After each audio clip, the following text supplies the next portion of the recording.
this ours?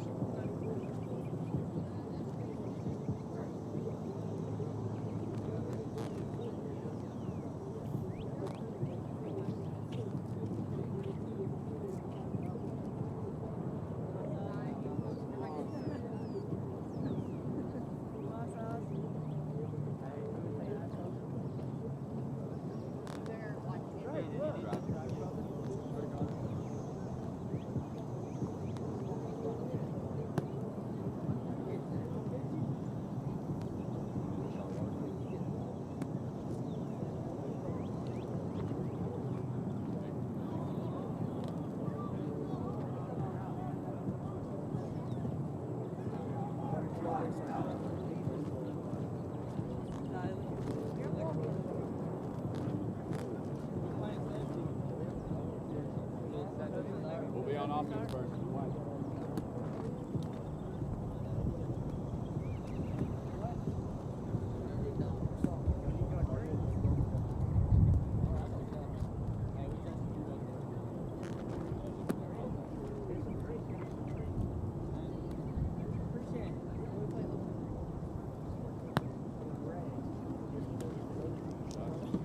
Colin.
Hey, 5 minutes, but get off your legs for just a second.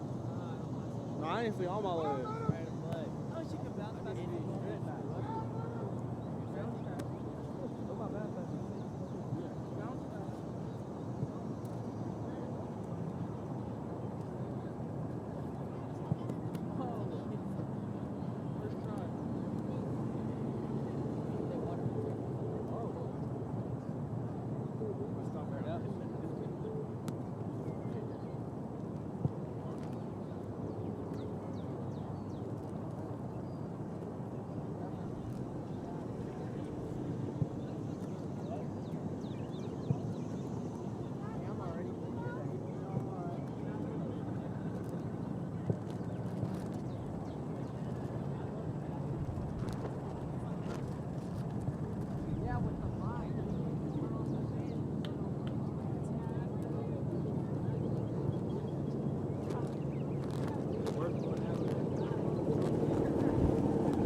somebody made a mistake. Move on. Pick your team up. Let's go. 2 minutes, guys. Let's go. Hey, get this thing together. Stay together. Work hard. Let's go. Let's go. Tough.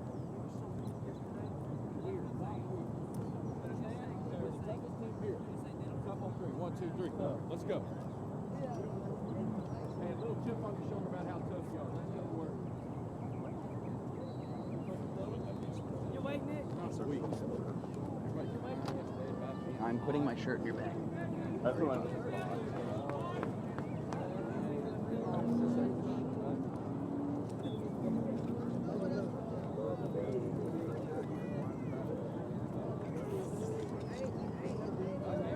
Don't worry about that.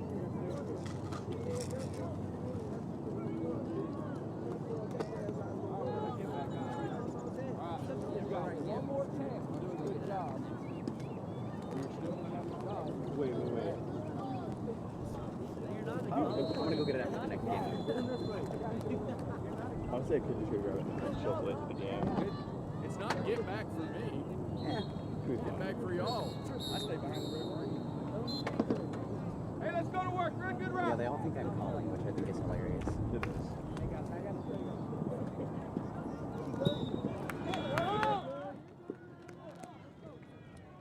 We welcome you into Field 8 North here at the State 7-on-7 Championships in College Station, Texas. Good morning. Thank you for tuning in here on Dave Campbell's Texan Live. I'm Gavin Moritz. Running camera for us today on this field will be Trevor Bullard. Here between Chilton and Falls City. Chilton in the white jerseys, Falls City in the blue. Second down here for Chilton as they threw an incomplete pass on the first play. Firing far side pass is caught just shy of the next line to gain. It'll bring up third down here for Chilton.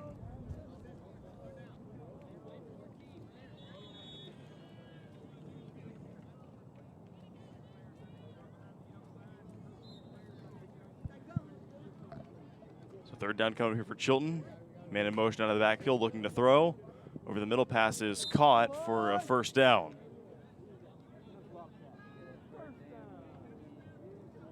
First down coming up here for Chilton.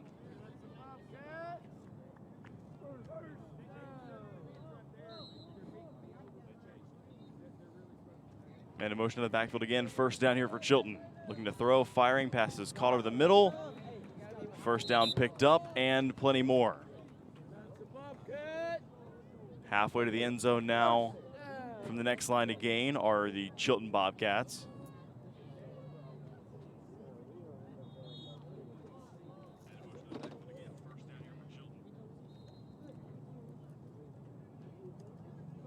So first down here for Chilton. They'll like to punch it in here and get on the board first. First down looking to throw. Time. And they'll take the loss of down as there was no one open.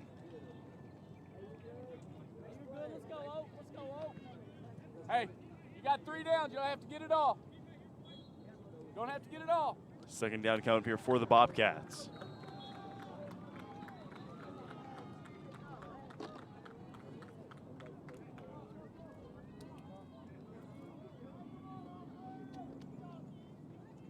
Second down. Looking to throw, pumping, firing, end zone passes. Caught for the touchdown. And Chilton is on the board first. Hey, keep it up. Let's go. They will look to go for the 1-point conversion here to make it 7-0.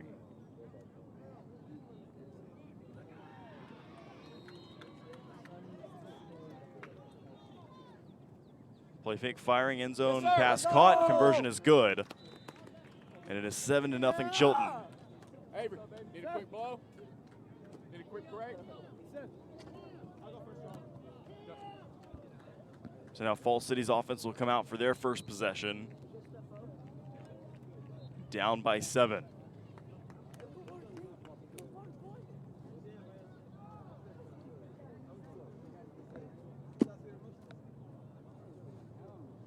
Falls City wearing the blue jerseys here with the black shorts. Chilton in the white with the blue shorts. First play of the morning for Falls City is caught and down a couple feet shy of the line to gain for a first down. Second down coming up here for the Beavers.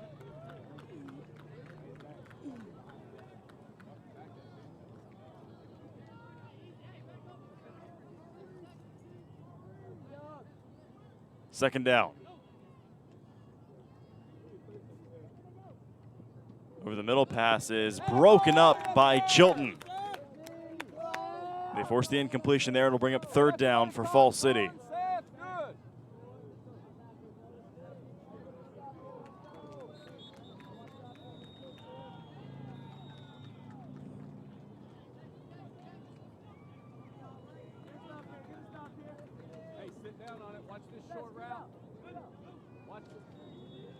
Third down, looking to throw for Fall City.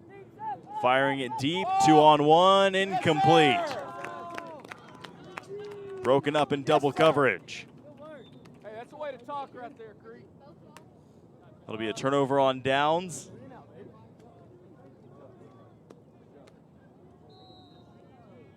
And Chilton will take over with the first down.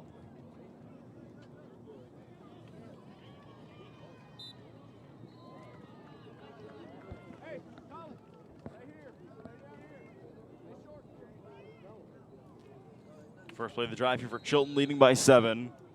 Firing far side pass caught, making a move up the middle. Space to run. Still going, and he is downed. Just shy of the line to gain for another first down for Chilton. Looks like they'll give it to him. First down, Chilton.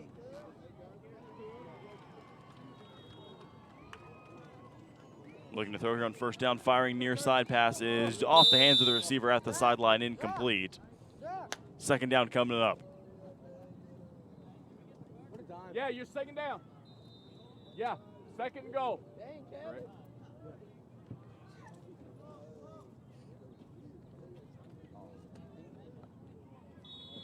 Got 3 downs. You don't have to get it off. Second down here for the Bobcats. Made a motion to the backfield. Chilton looking to throw. Firing passes caught on the slant route and down just shy of the end zone.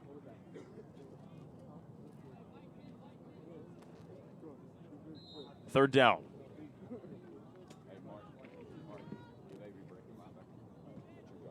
Third down play here from Chilton. Looking to throw. Pass broken up and incomplete. They'll have one more crack at it to get it in the end zone here. Hey, fourth down. Looking to tack onto their already 7-0 lead.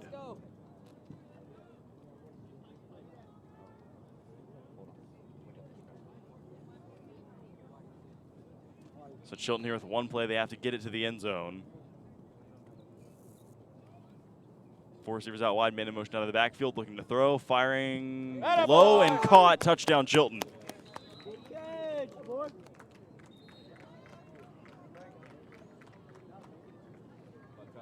13-0 now. They will go for the conversion 1-pointer, looking to make it a 14-0 lead here over Fall City.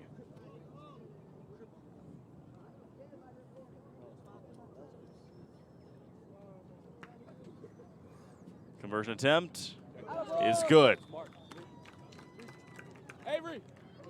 14-0 Chilton. Fall City will get the ball back down by 2 possessions. Billy, you got Creek? Hey, watch this, baby. You saw it last time?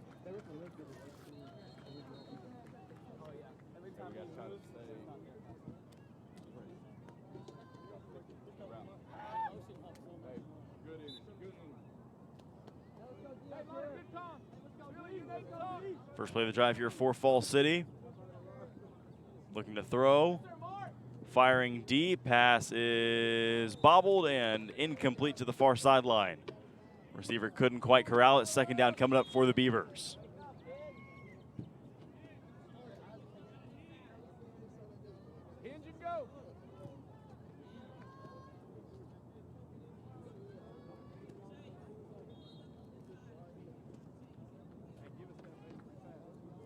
Second down here for Fall City.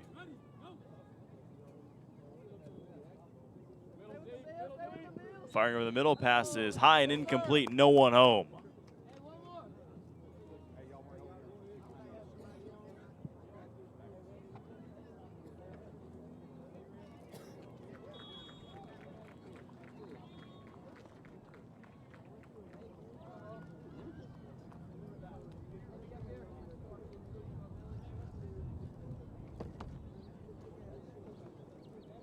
Third down coming up here for Falls City.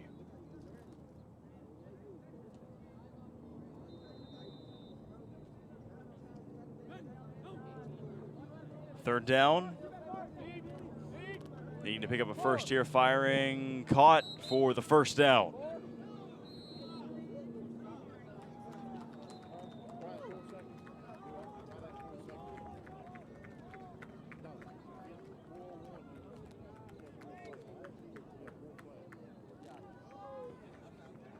He said it was 4 flat. That's time. It has to be under 4. It has to be under 4 seconds.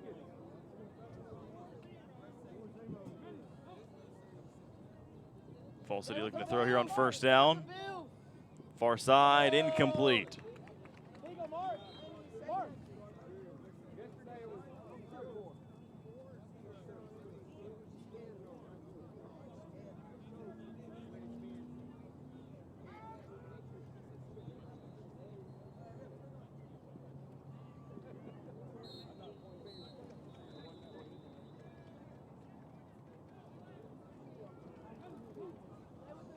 Looking to throw here on second down for Falls City. Firing deep, end zone, passes juggled and incomplete.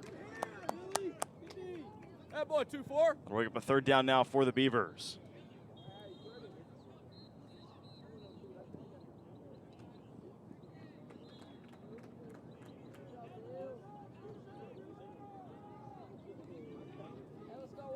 Hey, one time. Here we go.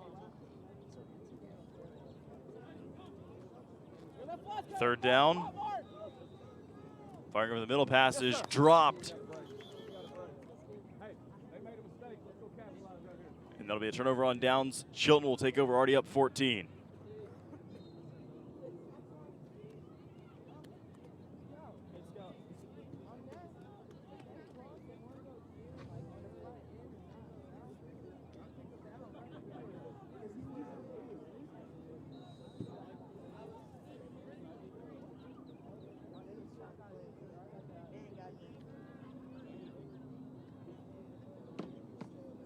First down here for Chilton. Firing, passes juggled and caught. And close to a first down now are the Bobcats. Let's see if they give it to them. Just shy, second down coming up. Hey, first down. Stay right there. You take what they give you.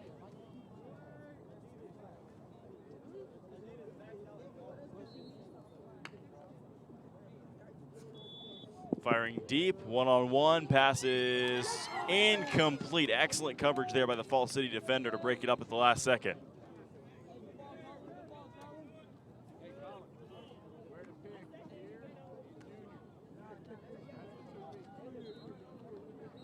And now that'll bring up second down, as I believe they gave them the first before the last play.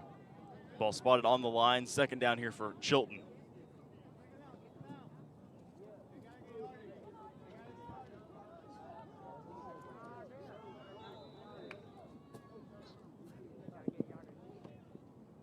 Rolling, looking to throw, firing deep. Pass is going to be reeled in for the touchdown.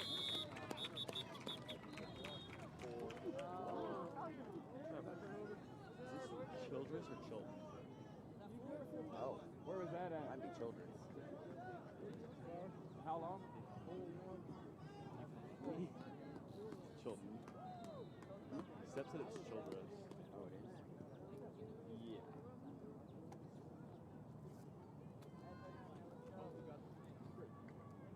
How would one go about finding this out? You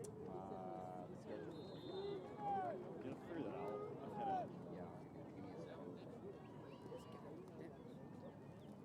They had 4 flat when we were out there. They look to throw again here as the last touchdown did not count. Firing deep, pass is incomplete.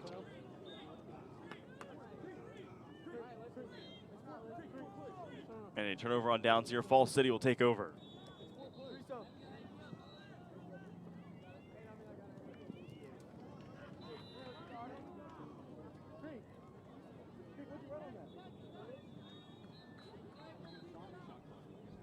First down here for Falls City.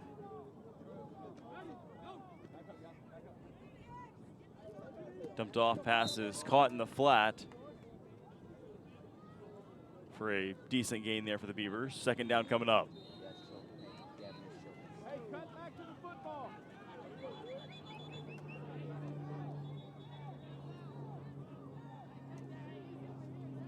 My apologies, it is actually Childress in the white. I've been calling them Chilton. I apologize. As the pass here is reeled into the near side. What a grab there for Fall City along the sideline. Good enough for a Beaver first down. Hey, talk. Keep talking. Going fast. Oh, it's false start. As they hurry up here, try to get the play off, and I believe they'll call false start. Talk. Talk. Good defense. And we'll back him up on the false start infraction. You're good right there, D. You're good right there, D. Flat mark, flat mark, flat mark. Deep set, deep set. Looking to throw, firing, caught. Making a move to the outside and down about a third of the way to the end zone. Hey, Maybe got a 2/3. talk right there, Darion. We'll look to punch it in here before halftime. And it is caught for the touchdown for Fall City.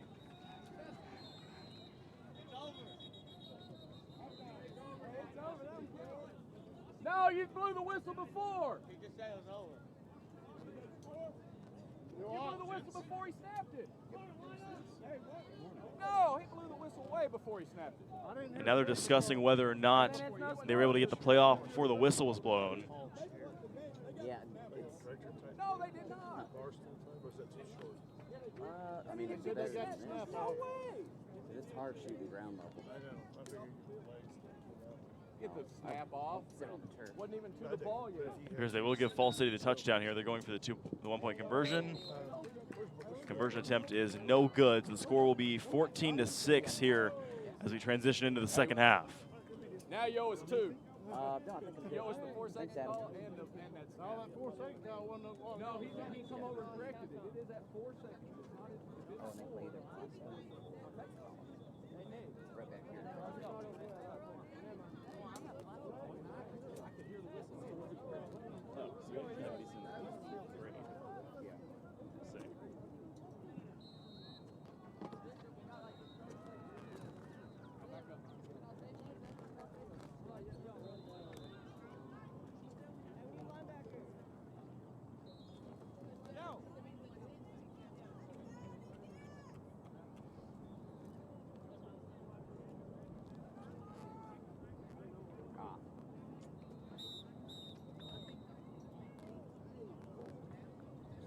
Back here for the start of the second half. Fall City will start with possession, down 14-6. Here in the first game of the morning on Field 8 North. Fall City will look to throw here. First play of the drive. Firing. Pass is incomplete as I break it up myself. As I almost caught it. There's a reason I'm here with the headset on and not out there. I did play JV. Thank you, Trevor. For like a year. Hey, Coach Dump would be proud. Second down coming up here for Fall City. Wish I would have caught that one. We caught it. Second down here for the Beavers. Looking to throw to the far side, thankfully this time. Pass is caught for what should be a first down, and it will be.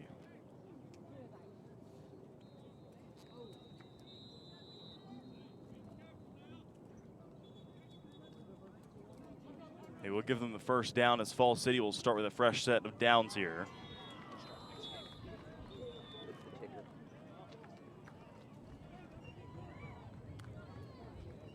First down. Looking to throw. Firing, caught. And did he get in? They will bring it back. Hey, he said if it's 4 flat, it's fine. I believe we have a time violation there against Fall City. No, it's 4 for a reason.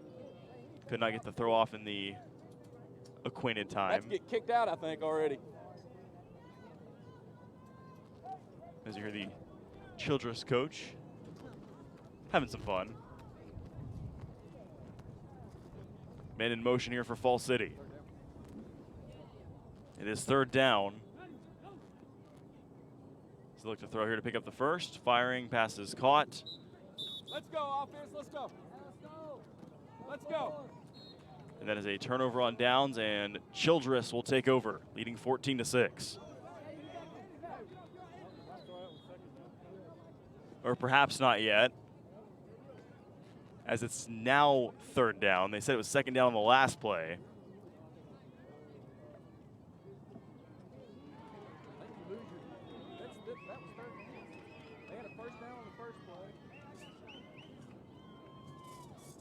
I believe now it is third down. Fall City pumping, looking to throw, firing it deep, far side. Jump ball is caught for the touchdown.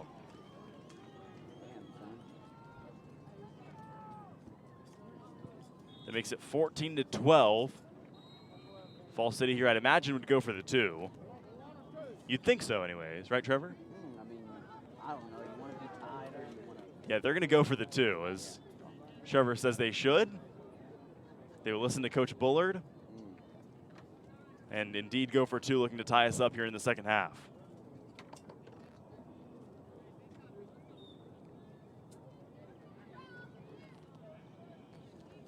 So they have to get it into the end zone here from about halfway back to the last line to gain. Here's the 2-point conversion attempt. Looking to throw, firing end zone, incomplete, and a flag.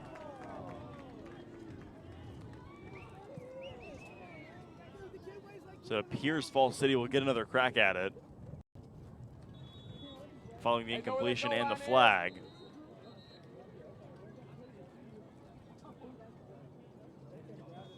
They move the ball up to the, I guess, half the distance to the goal.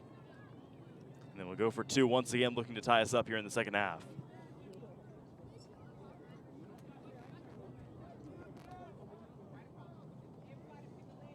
Following the pass interference call against Childress.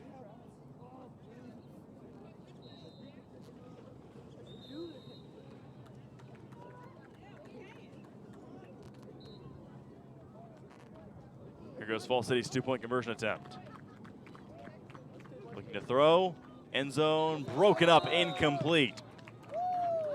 Score will remain 14-12. Childress on top of Fall City, as Childress will get the ball back with a 2-point advantage here in the second half. Scott, what are those gloves for? They hit both my hands. They hit both my hands. What's it like that? Yeah, what are those gloves for?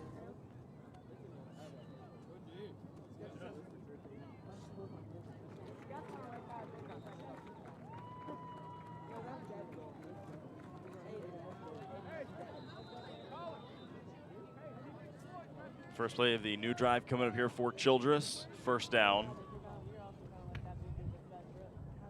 Looking to throw, firing too high, incomplete.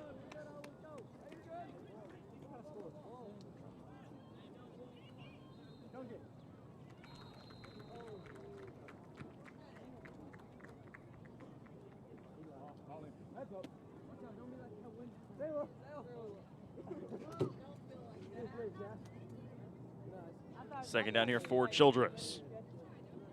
Looking to throw over the middle, caught, first down and a couple more.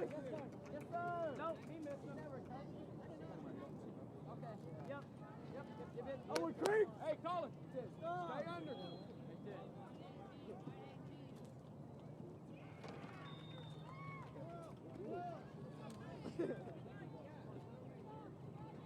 First down play here for Childress. Rolling, firing, incomplete as it hits Trevor's hand and our camera.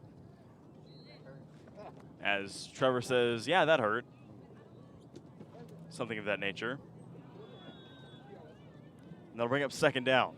Trevor, I expect you to catch that one next time for what it's worth. I should have caught mine earlier, to be fair. Second down here for Childress. Looking to throw. Caught over the middle. A couple yards shy of the line to gain. It'll bring up third down here for Childress.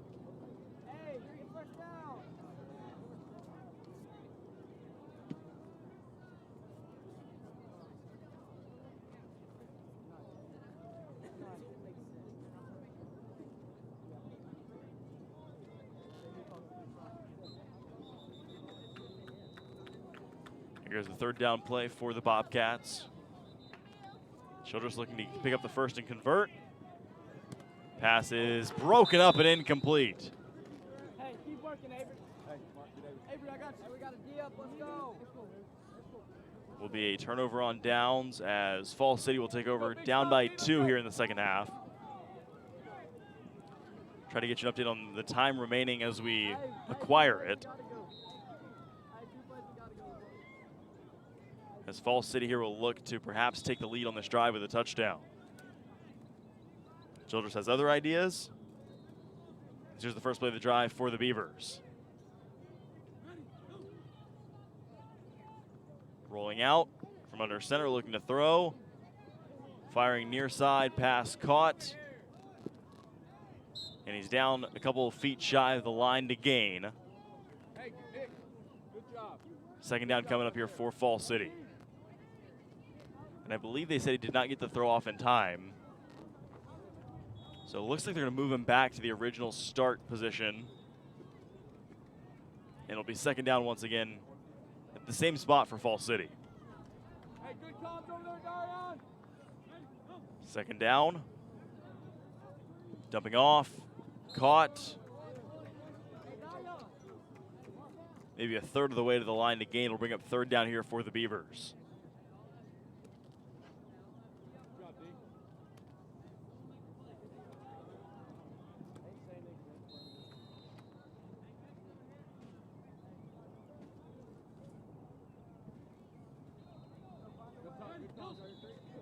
Here goes third down. Over the middle, caught, first down, plenty more. And he is touchdown across the next line to gain. So I guess you'd call that a double first down, maybe. Hey, get you a break. Get you a break. And a fresh set of downs come here for Fall City.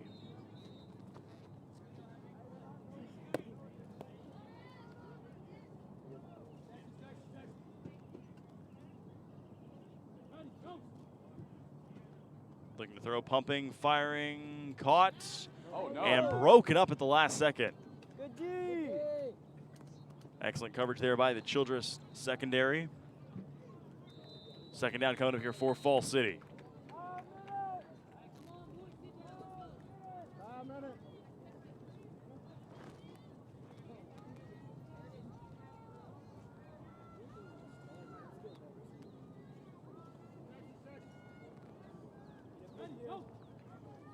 Looking to throw here on second down.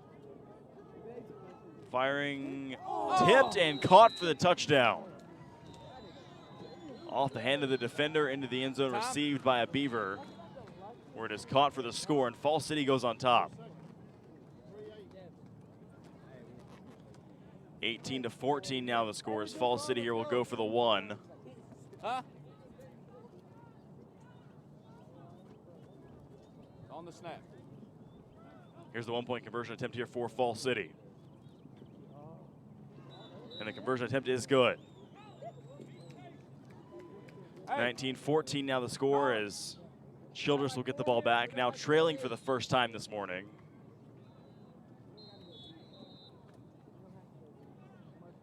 With Fall City's first lead of the day coming courtesy of that touchdown in the conversion attempt.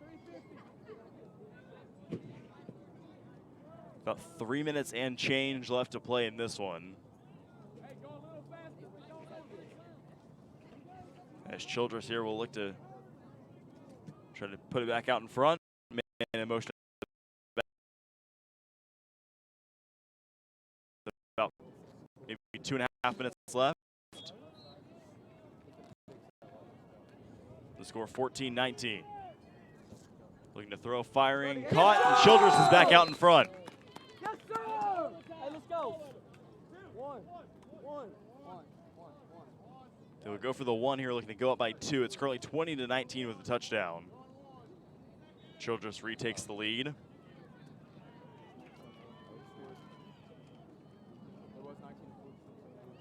here goes the 1-point conversion attempt. Here we go, Trevor.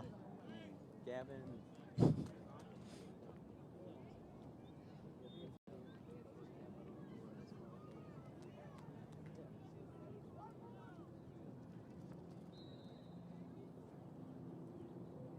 All right, go. Go.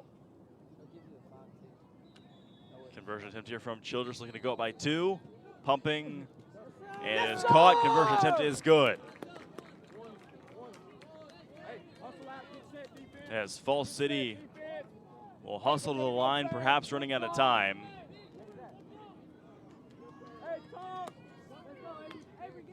Not quite sure how much time is left, but Falls City will look to score as fast as humanly possible here. A completion there.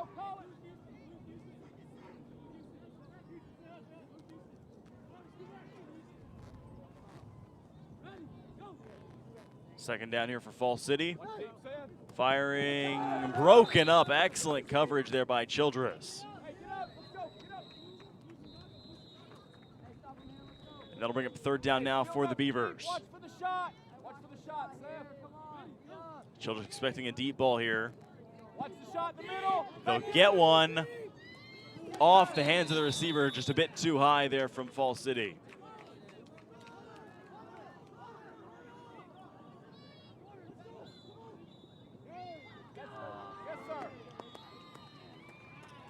And that'll do it.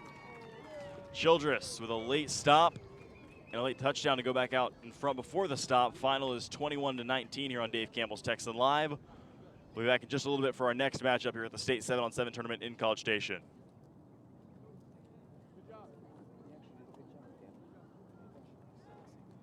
I always knew I wanted to learn new skills and get a great job. The Texas Army National Guard gives me the means and tools to do so. I was looking for a career path when I joined the Texas Army National Guard. I learned new skills, and now I have a great resume. Some people want to go to college. I wanted to learn a trade. In the Texas Army National Guard, I found my calling to stay and serve in my community. Serve part-time with a full-time career in the Texas Army National Guard.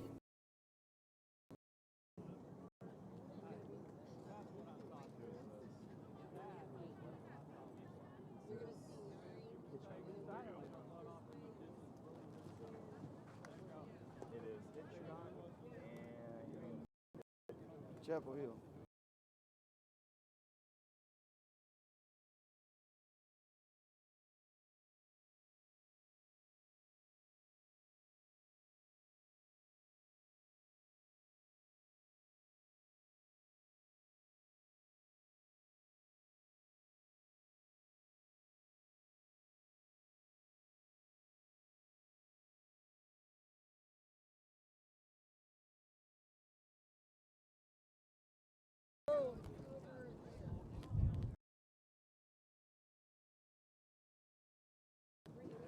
How's it going?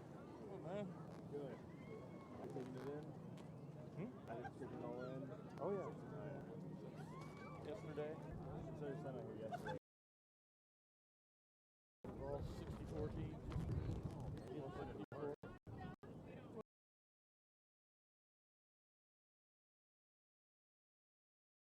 How can I do the other?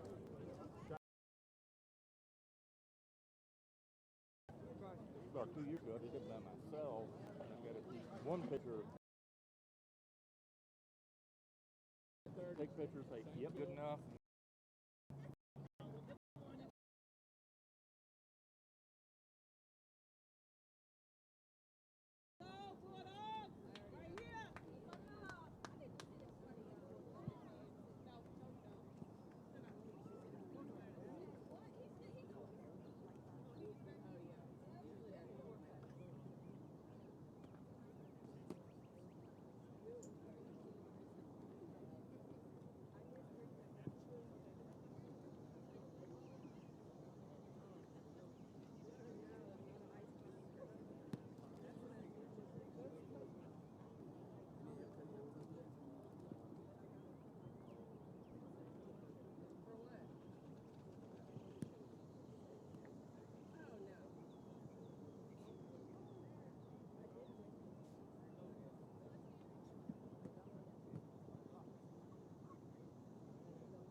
Reese, come here.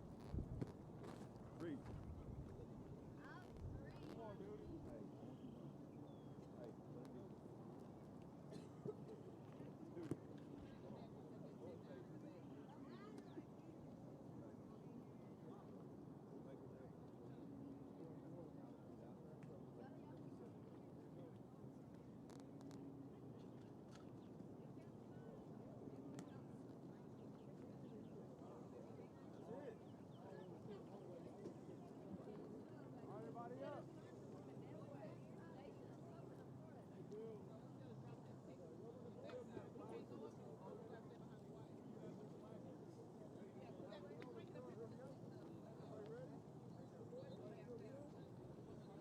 Rotate.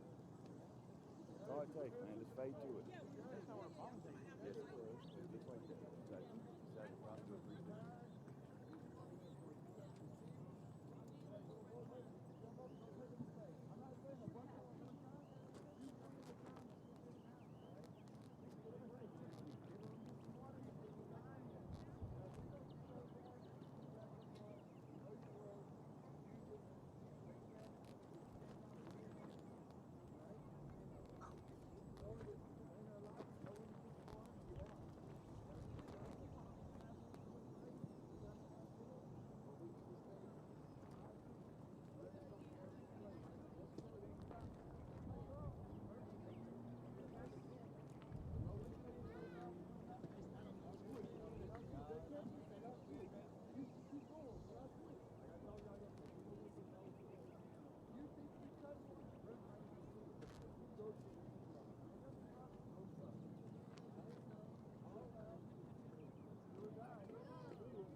Let's go. Oh, you talked to him? Yeah, already. I told him. Do not sit here and watch motherfuckers struggle in the middle.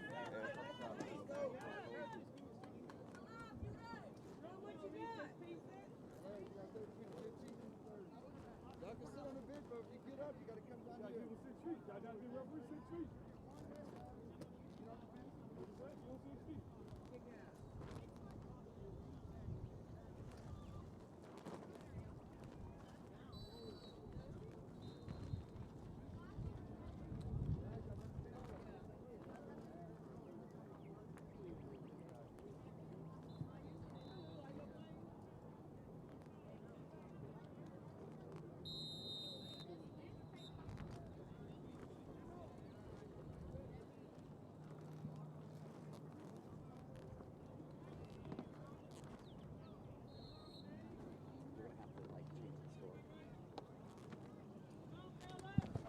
Back here for game number 2 on Field 8 North here on Dave Campbell's Texan Live between Chapel Hill and Hitchcock. Hitchcock in the red, Chapel Hill in their classic blue.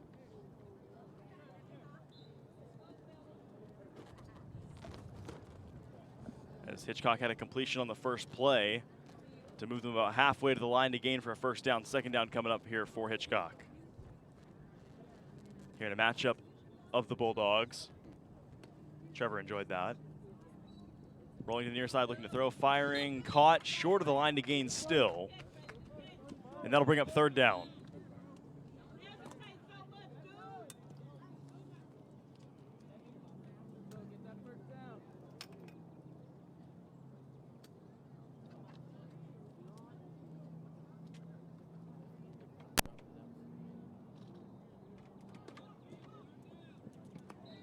Firing over the middle, pass is complete, and that's good enough for a Hitchcock first down.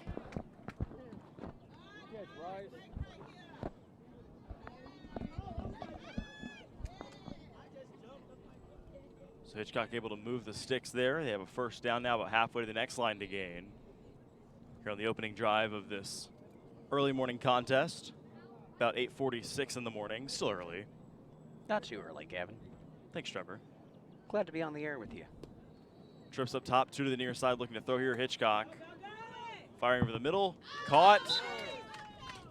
Good for another Bulldog first down. A Hitchcock Bulldog first down, I should say. As we mentioned earlier, a battle of the Bulldogs won't be confusing at all. At least, I mean, they're pretty color coordinated. It's not like with Childress in Fall City where it was all blue. Oh, it's my least favorite. So Hitchcock here with a first down. About halfway from the line to gain to the end zone. Looking to throw, firing end zone, passes caught. Yes, Touchdown Hitchcock.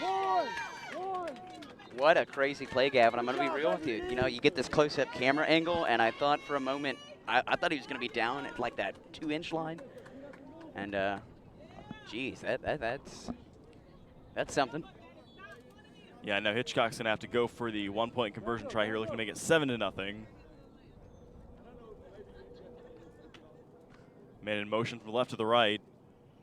Looking to throw on the conversion, and it's too low, incomplete. Score will remain 6-0 Hitchcock as Chapel Hill will get the ball for their first offensive drive. And you called a couple, I believe, was it 1 or 2 Chapel Hill games? 2 last year. 2. Chapel, of course, led by head coach Jeff Reardon in the regular season, not for 7-on-7. Although it's worth mentioning that the snapper, I was told, is Jonah Reardon, and it appears that it is. Oh, look at that. Coach Reardon's son doing the snapping duties here for Chapel Hill. And Trevor, I did call the Chapel Hill game against Kaufman with a comeback win for them, and then the game at Terrell. Terrell's got a great facility, Trevor, I'll tell you that. I have heard. The only thing I know about Terrell is there's a Buc-ee's off I-20 there. Your first Buc-ee's if you're going to DFW. I must not have seen it. I did not see a Buc-ee's. It's hard to miss. Just so ready for the game. I believe that was another shootout, wasn't it? Yes, it was. Looking to throw here for Chapel Hill. Firing deep, unloading, passes caught for the Bulldog touchdown. And Chapel Hill evens us up at 6 apiece. Well, Gavin, we saw a lot of that obviously not here for 7-on-7 due to the coronavirus, but that is the type of offense you see with Chapel Hill. It's just high flying, and we'll be interested to see how they replace Cam Ford, because he was so dynamic for them last year. And they will go for the 2-point conversion attempt here, looking to take the lead. Let's go, D.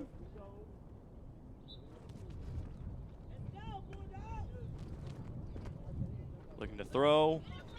Fade route going end zone, way too high, incomplete. Score will remain 6-6 between Chapel Hill and Hitchcock as Hitchcock will get the ball back.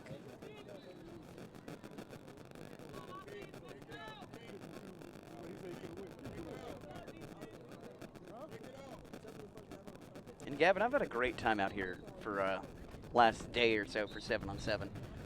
Oh yeah, and thankfully it's actually relatively cloudy today. I mean, yesterday the sun was just baking down on us. We were getting toasted, and here we are with the clouds. I was gonna say, you say that now, but it's not even 9 o'clock yet.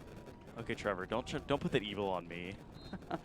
Hitchcock, first play of the drive, looking to throw, passes juggled and caught along the near sideline. That was a great job reeling it in, juggled, spectacular play. And that'll bring up a second down here for the Hitchcock Bulldogs.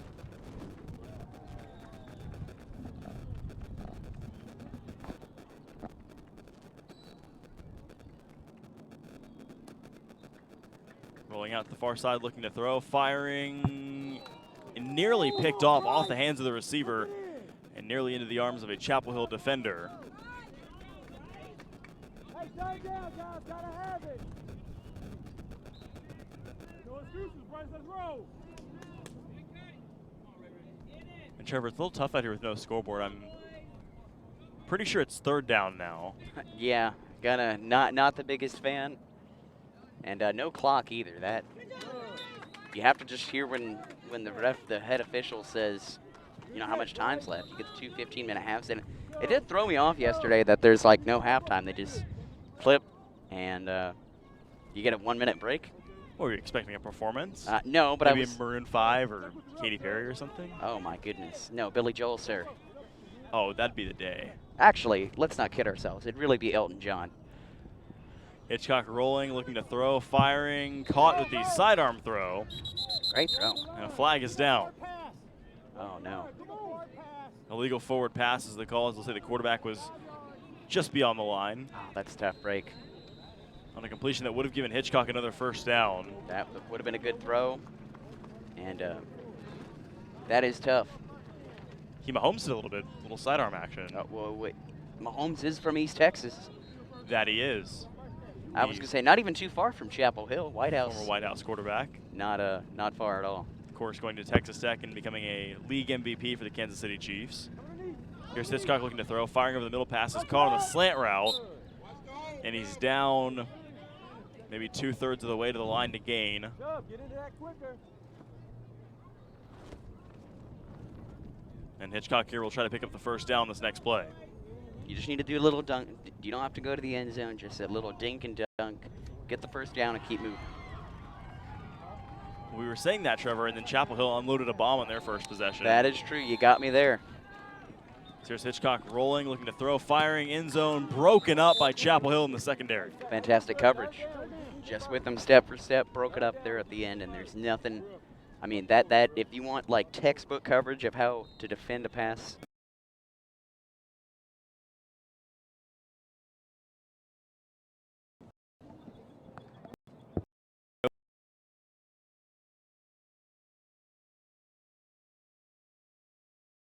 Again. Huh? Oh, There's flag? No pick there. That's not even a pick play. Come on, man. There's no pick. That's not even a pick play. It's a goal line whip. There's no call. Who was on, ref? On who? Who was on, ref? Wow, Gavin, I'm looking at Hitchcock's district this year in football. That's not even a pick. Lay it on me. They have first of all, they're going to have a couple tough. Their second game of the season is going to be against East Bernard. Then they get home against Lamarck, historical power. Their district, if you're ready for this. Okay. After this play. Chapel Hill going for another bomb here, wide open, and is going to be incomplete through the arms of the receiver. Oh, man. He'll want that one back. Oh, he will. Beautiful. I mean, that was the best. That's one of the best throws I've seen all weekend. Just on the money, hit him right in the hands, tough break. All right, Hempstead's district, Columbus, made a regional final last year. Yes, they did. Yoakum, always good. Bowling, okay. Hempstead, decent. And then Hallettsville, who's going to have to replace Jonathan Brooks. But Hallettsville's still always good. That is a loaded district. And far away, too. I mean, Hitchcock being, over by the Galveston area, and that's, at least from Columbus, that's almost 2 hours.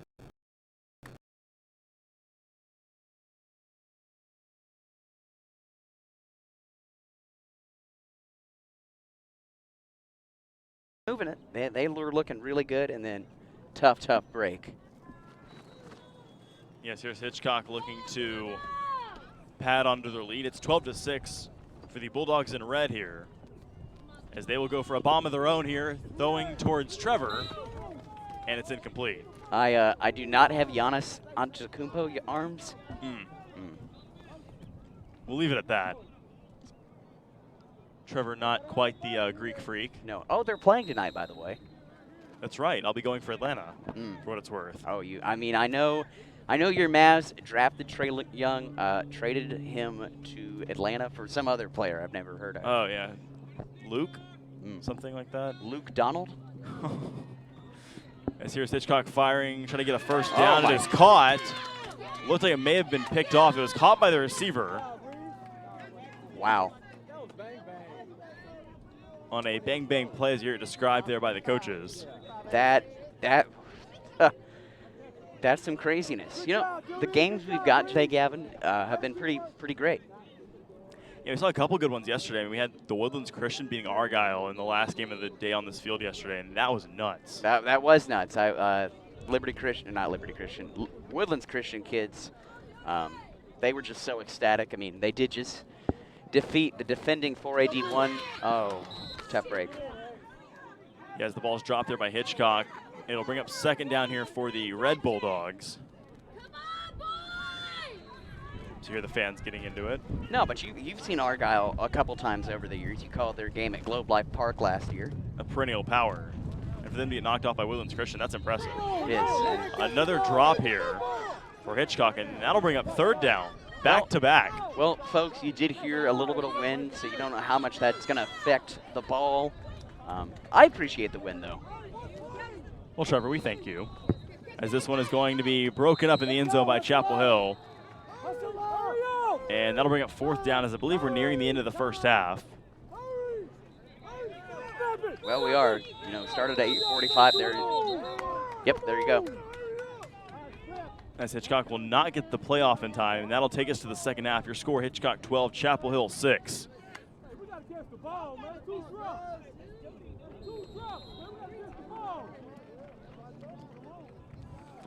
Trevor, you hear the coaches talking about the drops. Those are two costly drops. Back-to-back plays there for Hitchcock, and they couldn't punch it in, so just a tough break there for the Bulldogs in red. Well, I was going to say, both Bulldogs have had some costly drops. Obviously, the two there for Hitchcock. Chapel Hill had the one dropped on the dime into the end zone. But hey, that's what's great about 7-on-7 is, yes, you win a trophy, but everyone is just out here to have fun. Get ready for the season, because I can't believe we are already almost halfway through 2021. As Chapel Hill will start here with the ball for the first drive in the second half.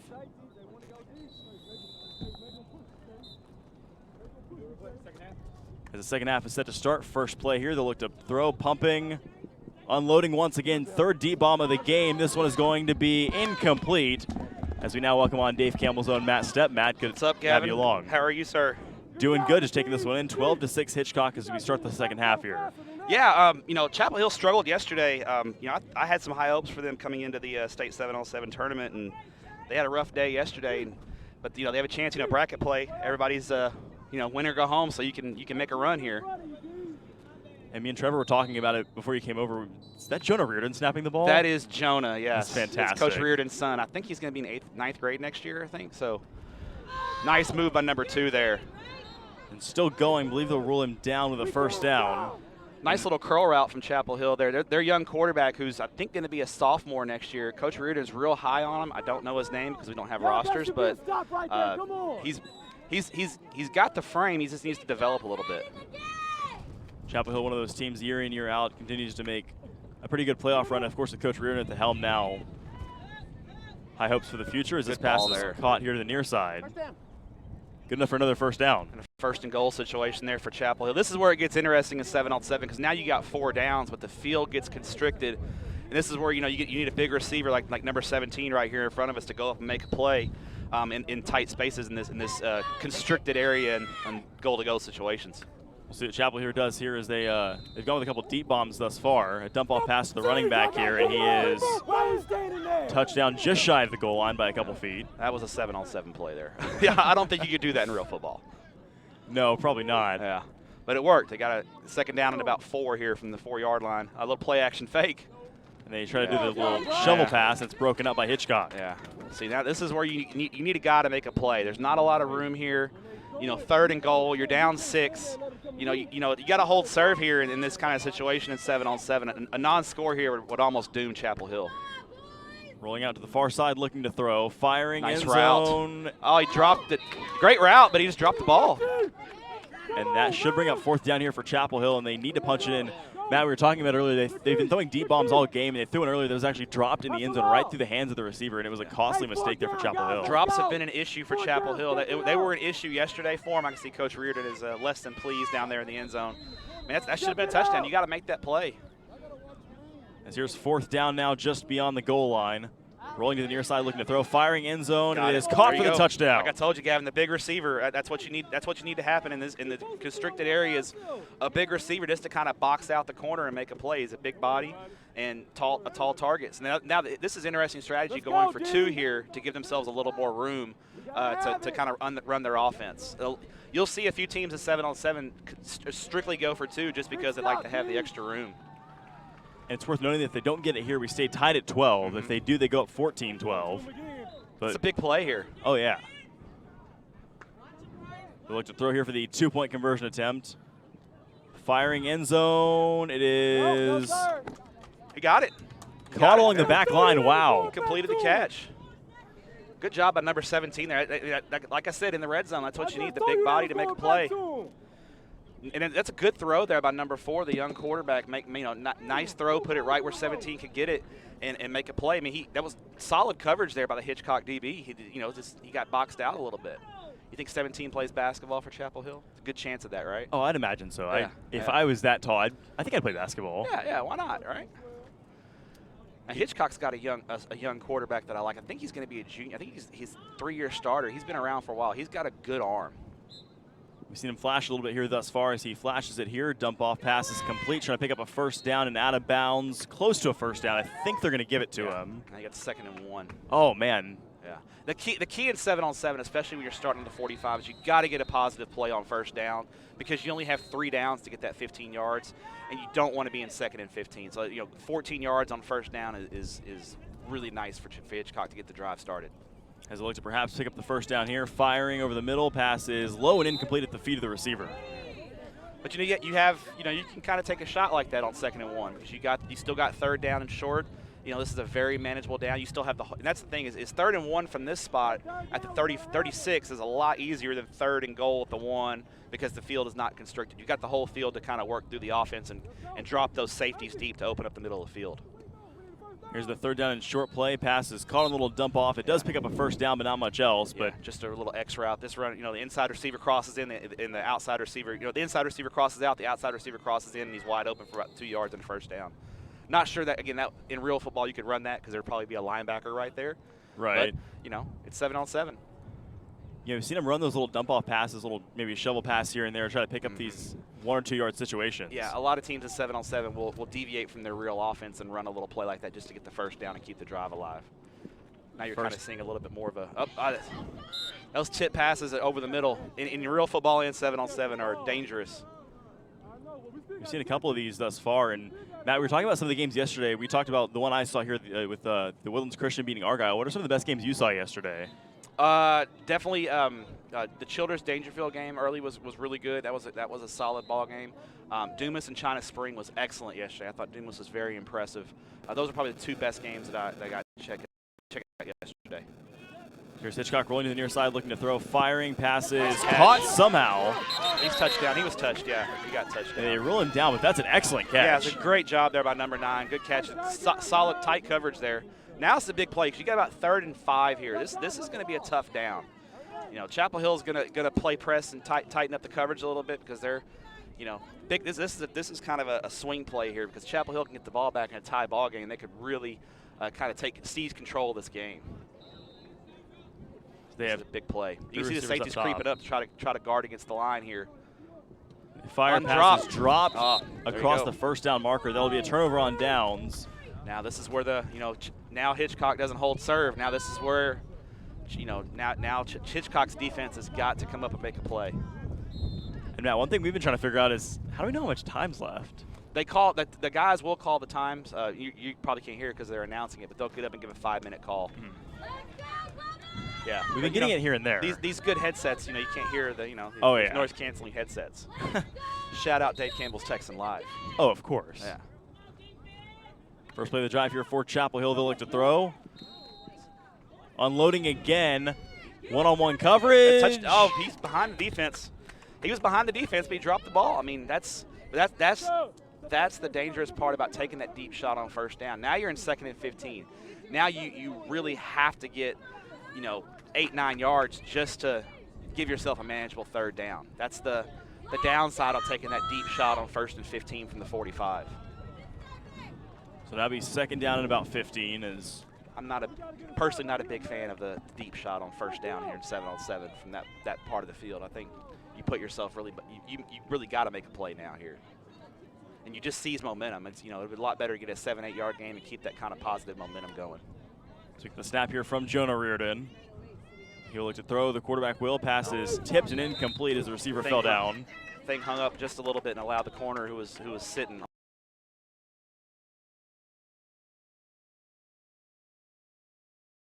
the 14. You got a lot of room to work with. You're not as constricted at the moment, so you still can use the whole.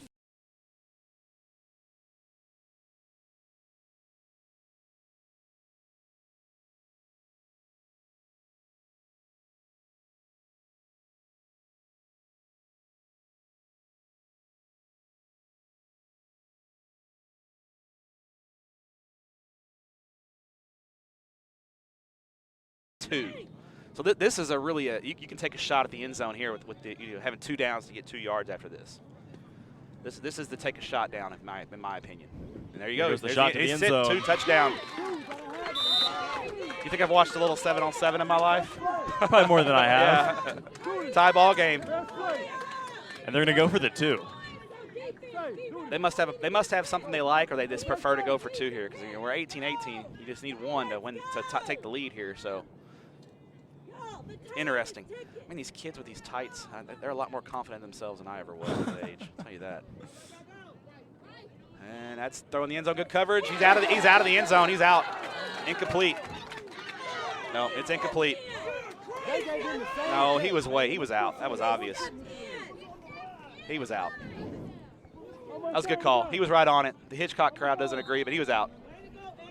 And the coach, you got it. The coach had it. That's an honest man right there. The Hitchcock coach is an honest man. He was telling us about some of the players earlier. I couldn't hear him that well with my headset on. He was like, "Hey, watch out for this kid," and I was like, "All right."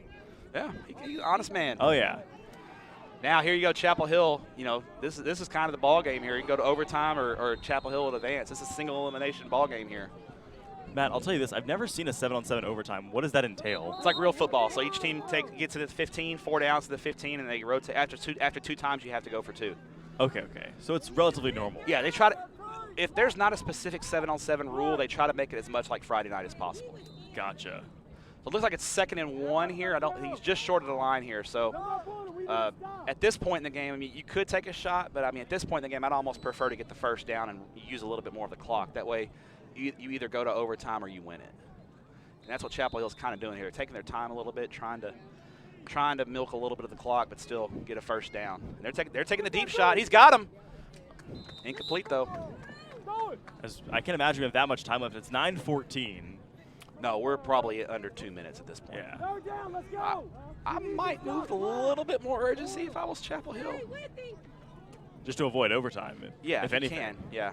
And I get it. They don't want Hitchcock to have much time when they get the ball back, but you almost have to, move it a little bit. I guess if they get a first down here, they will pick up the tempo just a tad. They got Jonah taking his time. Yeah. I thought it was 18-18. I can't see the score. It's blocked. I'm trying to look over there as well. Chapel Hill's running like. Well, they got Chapel Hill 20. Okay, Chapel Hill. Oh, you know what? It is 20-18. You're right. Chapel Hill got the conversion. So Chapel Hill was in stall mode. I'm an idiot. I thought we were tied at 18. It's been a long week already. Yeah, sorry, Texan Live viewers. Matt Stepp's not the smartest guy in the world. Sometimes. Neither is Gavin Moritz. That's all right. So they're taking a shot here, down 2. They're going to have to go to the end zone. Deep ball is. He's got him. Oh, great play, interception. And picked off. Number 2 for Chapel Hill with a great tip. And I think that may be the ball game. Nice job by Chapel Hill, who finished 3rd in their pool to come out with a 20-18 win. Hey, go shake their hands. We're all right. You were there. A very good Hitchcock good ball team. game. That's a good. Yeah, Hitchcock's a good team. That's a good ball game. 20-18 the final. We have Trevor Bullard on camera. Once again, I want to thank Matt Stepp of Dave Campbell's for coming on with us for this game. Matt. I hope I didn't butcher it too bad. Oh no, it's been a pleasure, man. All right, we'll come back and do another game a little later. We'll hang out with the Texan Live A team over here. You'll just send Tepper over here at some point too. I will. All right, guys, y'all be good. Thanks, Matt. We'll be back in just a little bit for another game here on Dave Campbell's Texan Live from our field. Signing off for the moment, I'm Gavin Moritz. Was that okay? Oh, dude, that was awesome. Talk over you too much. Oh, no, you did awesome. Oh, I appreciate it. That was. I'll try to send Tepper over for a half or something. All right. I gotta go get some tape.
Hey, it'll be a pretty quick turnaround, Jeff. They're going to get rolling. Yes, sir. Hey, y'all get over here. Let's go.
Yeah, lady.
Tyler gonna be the first one to drop it.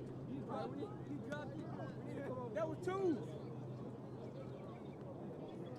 Hey, dog.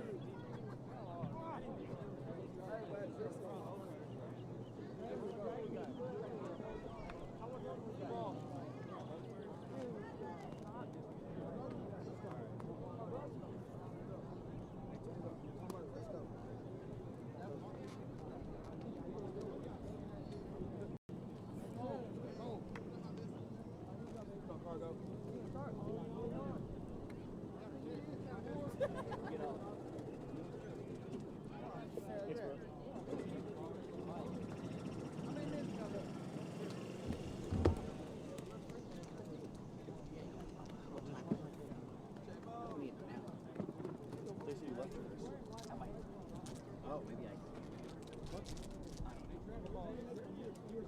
Gavin. All right, Gavin. You got a color guy. Oh boy. Let's go. Who's on this field? I'm not calling him. Hold on. We'll hop up front with you. All right. I was going to do Chapel Hill in Paris, but absolutely not. Don't blame you. His starts. Yeah. I will make you do pregame. All right, y'all have fun. Tep, good luck. Enjoy. Thanks, I'm excited. Just have fun. Oh, I will. Don't worry about that. We talked about like TikTok and. Buddy, I'm ready for whatever. Yeah. Talk about The Simpsons. Talk about The Simpsons. Whatever you need. I'm here.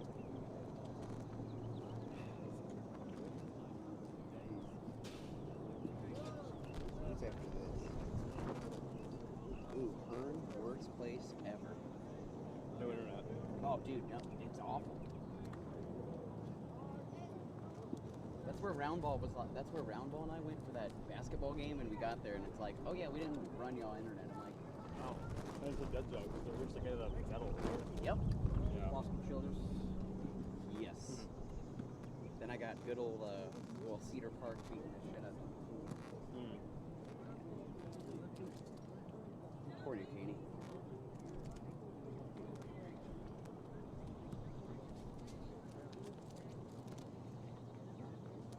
At least that's not a football match.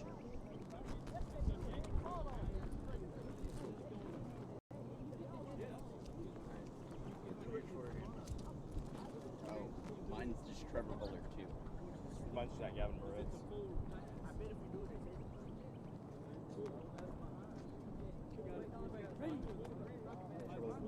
Kenyon last year didn't allow a sack of her. Did not know that. Damn. Yeah.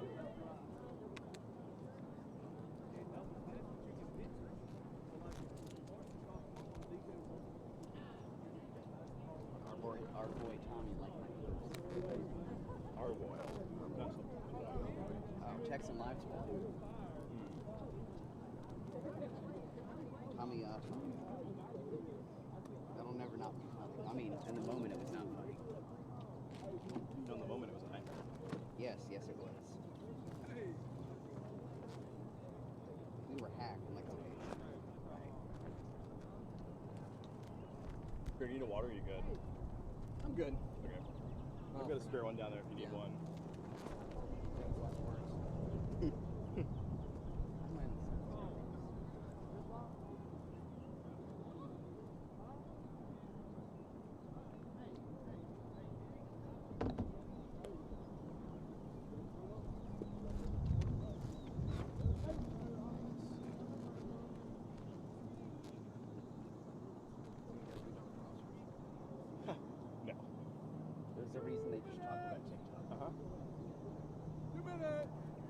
somehow made it work by calling him like number 7 or whatever. I know who the quarterback is.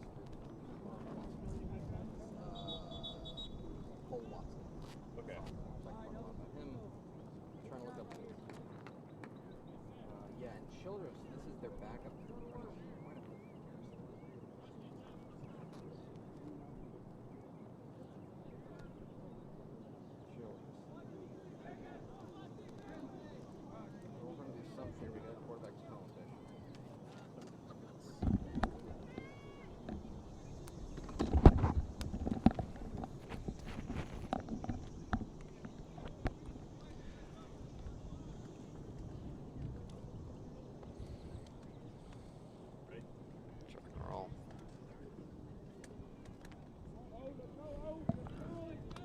Welcome me back in here on Dave Campbell's TexanLive.com. Trevor Bullard on camera. I'm Gavin Moritz. Joining me now from our field for Childress and Wascom is going to be Dave Campbell's own managing editor, Greg Tepper. Greg, how are you? I'm peachy. Here we are in College Station, where the humidity is 175%, and just enjoying some 7-on-7 action. Got a big one here between Wascom and Childress. Greg, tell us a little bit about both of these teams. There's two teams that I don't know that I've seen in maybe ever. So Wascom, Deep East Texas, is a team that generally tends to run the ball, which is what makes them so particularly interesting. Their quarterback, Cole Watson, just a sophomore, is really impressive and has been, in my opinion, one of the stars, one of the breakout stars of this tournament so far as we get underway. Wascom will have the ball. Childress, on the other hand, they're much more of a traditionally spread team. So what you're going to notice about Wascom, they will go under center, which is a little rare in 7-on-7, but they want to run kind of part of their offense. First play here, Wascom going to look to throw, pumping, firing, passes high and incomplete off the hand of the receiver. I was talking with Whitney Keeling, the head coach at Wascom, before this, and he just said, look, we want to run our offense. We want to run a version of our offense. If it works and we win, great. If not, nobody's ever going to ask me what my 7-on-7 record was, which is a great point. But I'll tell you, the sophomore quarterback, Cole Watson, has been really impressive, and we know you got to put 7-on-7 stuff into context, and we know how good they are at running the ball. If they can throw like this as well, it makes them even more of a problem in the fall. And especially for a young quarterback, this is excellent practice. Oh, absolutely. That's what you're here to get. You're here to get reps. It's a nice pass out there. And yeah, you're out here to get reps. You're out here to just get a connection with your receivers and things like that. That's the most important thing. And, you know, do they want to win? Yes, absolutely. But that's kind of secondary to hopefully getting you some preparation for the games that matter in the fall. So Wascom here with a third down. And, Greg, one of the challenges we've been facing is knowing, like, the down and distance and all that. Yeah. It is. It's a little different. You get three downs to get 15 yards. It's very arena football if you think about it. If I can make a reference to arena football, it is. But they're, you know, you get used to it after you watch about 1 or 2 games. You're like, okay, I think I understand what's going on. Wascom, by the way, if you didn't know where Wascom, Texas is, do you know where Wascom, Texas is? East Texas? Deep East Texas. It is Deep East. It is the last exit before Louisiana. Oh man. It is about as far east as you can get. Looking to throw here on first down, firing, fade route to the end zone, jump ball, one-on-one is going to be incomplete out of bounds. Good coverage from Childress there. Good coverage. I've been impressed with their. They've got some rangy defenders, but you know another thing that I like what Childress is doing is their play. I mean, they've got their linebackers out there. A lot of teams that'll go out there that they just want to focus on winning 7-on-7. They'll just throw 7 safeties out there because that's what you need to win. But instead, they're getting their guys reps at the linebacker spots and making sure they're able to go out there and cover.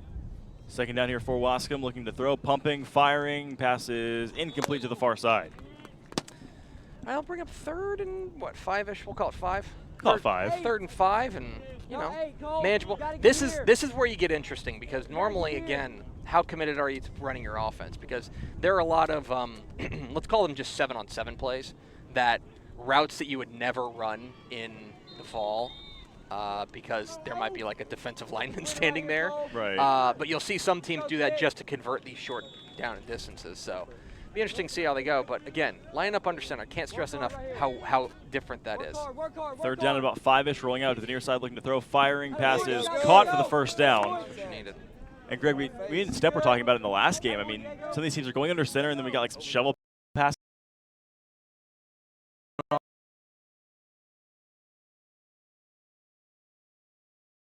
Teams kind of cycle through. You may see teams do play fakes, which is silly because, or it seems They silly can't because run. you can't run the ball. Right. Like, don't bite on the play fake in 7-on-7. But, you do that because you want to get the timing down. And the more important thing there is that. Watson. Oh, the pass is incomplete in the end zone off the hand of the receiver, and he will want that one back. Yeah, Watson, that's a good ball from Watson. And you got to bring that in, plain and simple. You got to make sure you just bring that in. But, so it's coming through. So. Greg, while I have a second here, I asked Matt Stepp this in the last game. What are some of the best games you've seen thus far as we're about a day and a quarter in? Yeah, there have been some really good action that I've seen. We'll see what happens in the second down. Firing end zone, incomplete. Just trying to hit these back corners. Just here recently, I watched Little River Academy playing against Needville. That's a 1 seed versus a 4 seed. So you'd think Academy would, kind of walk to a win. Well, they came out sleepwalking. And you got to remember, guys, it's 8 a.m. They, it's guys hanging out. It's buddies hanging out in a hotel room. So maybe they're staying up late or something like that. But Little River Academy, I think, slept walk through the first half, but then they turned it on and came up with a come from behind win, which was impressive. As they have a completion here that'll get them half the distance to the goal. It'll bring up what I believe is third down. Yeah, here comes. Yeah, they're got one shot at the end zone here. So it's fourth down. Yeah. Gotta get in the end zone. Gotta get in the end zone. So this is challenging with no scoreboard. We're kind of. Yes, yeah. I know. We're all kind of flying blind. Anyway, this is the last play they've got. I'll just tell you that much. So Wascom will take a shot to the end zone here from under center. They take the snap, looking to throw. Firing end zone. Caught for the touchdown. Wow. Good job, Tyler. Good hands. Attaboy. Good ball from Watson. Good hands. Go 12. We're going to go for the 1-point conversion here. And yeah, really impressive ball. Good velocity. That's what's impressed me most about Watson. There's real easy velocity. It really explodes out of his hand.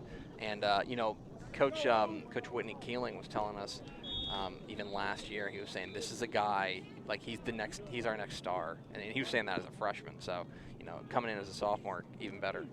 As they convert the 1-point try here to make it 7-0.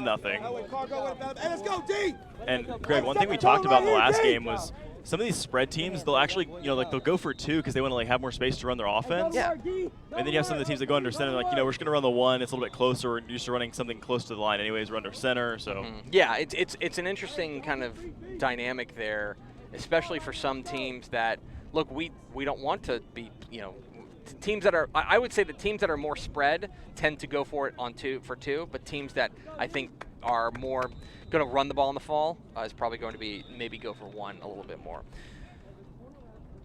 Man in motion in the backfield here. First play for Childress. They throw it over the middle. Pass is complete for a decent gain. And tell me a little bit about Childress. Yeah, this is Colin Bishop, their quarterback. He's a senior guy, a dual threat guy. This is a guy who threw for 3,000 yards last year, ran for another 1,000.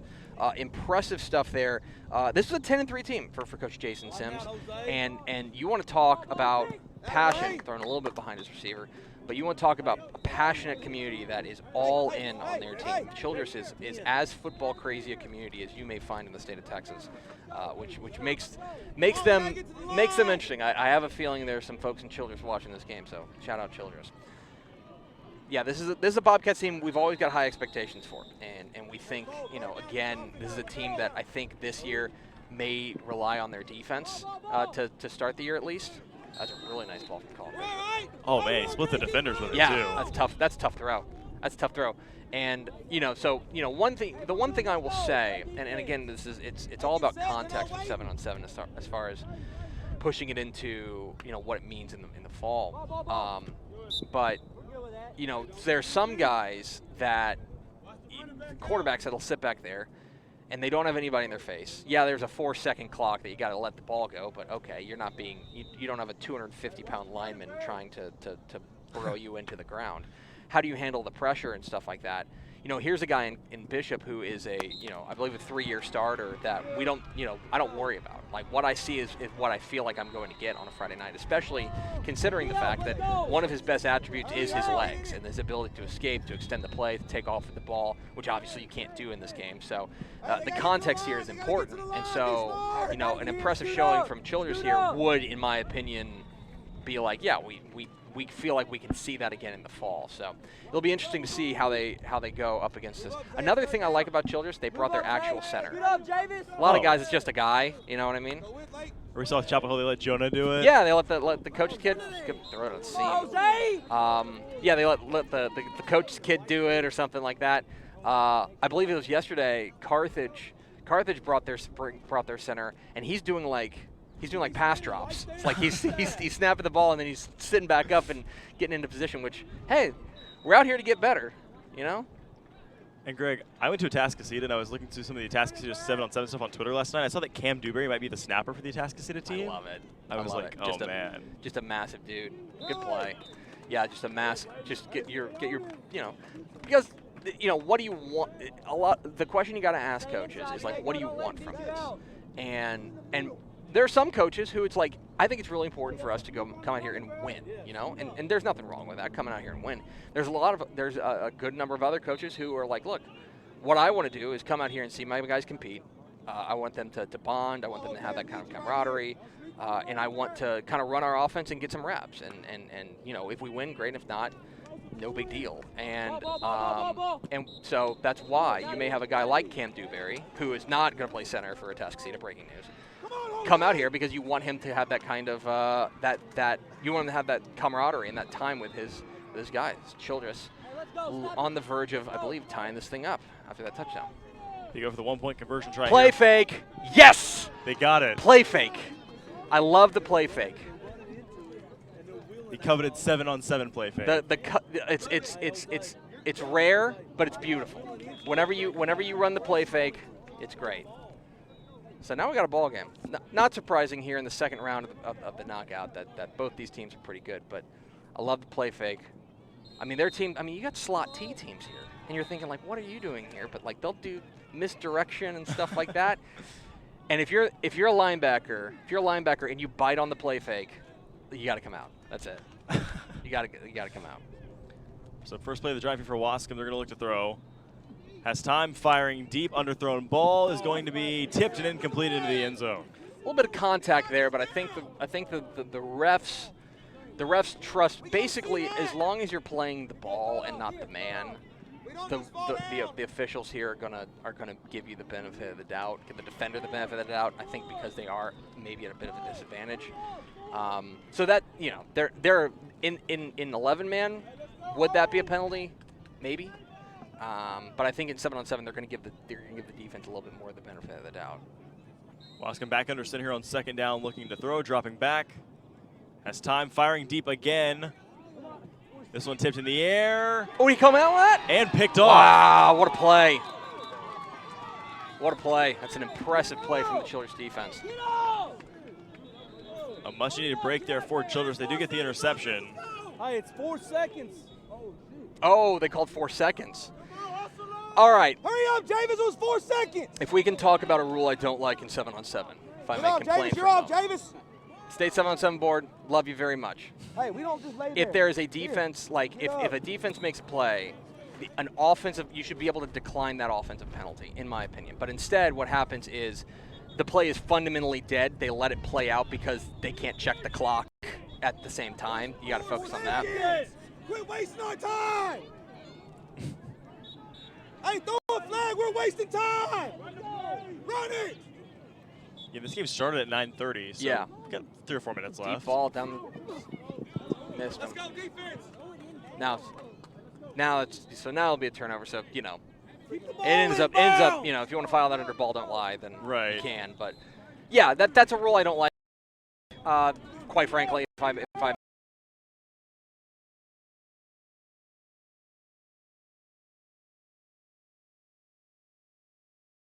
not a thing in 7-on-7, so I don't know. I think they might have something. Maybe the penalty got, or maybe I'm wrong, but that's halftime.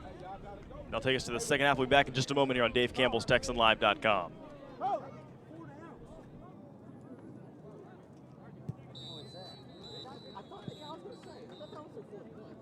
Yeah, they had 4 downs right there. That was 4 downs right there. The penalty threw me off, but I'm like, ball don't lie. Although they're probably sour because they feel like they Maybe one or two. And take one shot to the end zone. A little like 30-second halftime here. Threw me off yesterday, man. Oh yeah. I was like, oh, we're done? Okay. I think you guys are doing 7-7. All right, you got to suck it up. Let's go. Back and ready to resume play after our very brief intermission. Yeah. On Dave Campbell's Texan Live. I hope you guys had a chance to run, do what you need to do so you're back here for what should be a thrilling finish here. 7-7 between Childress and Wascom, but Childress getting the turnaround where they get the ball right back to start the second half. A high pass there is completed for a decent gain. Moves them up about halfway to the line to gain for a first down. I'll tell you, I don't want to jinx anything. We've had some cloud cover here today. It's been great. Oh yeah. It's been really good. Because the sun is your enemy out here. That's 4 seconds. Hey, lose that, yeah. We'll lose that. Safety. Safety. Safety. And they're going to call. I think they're called.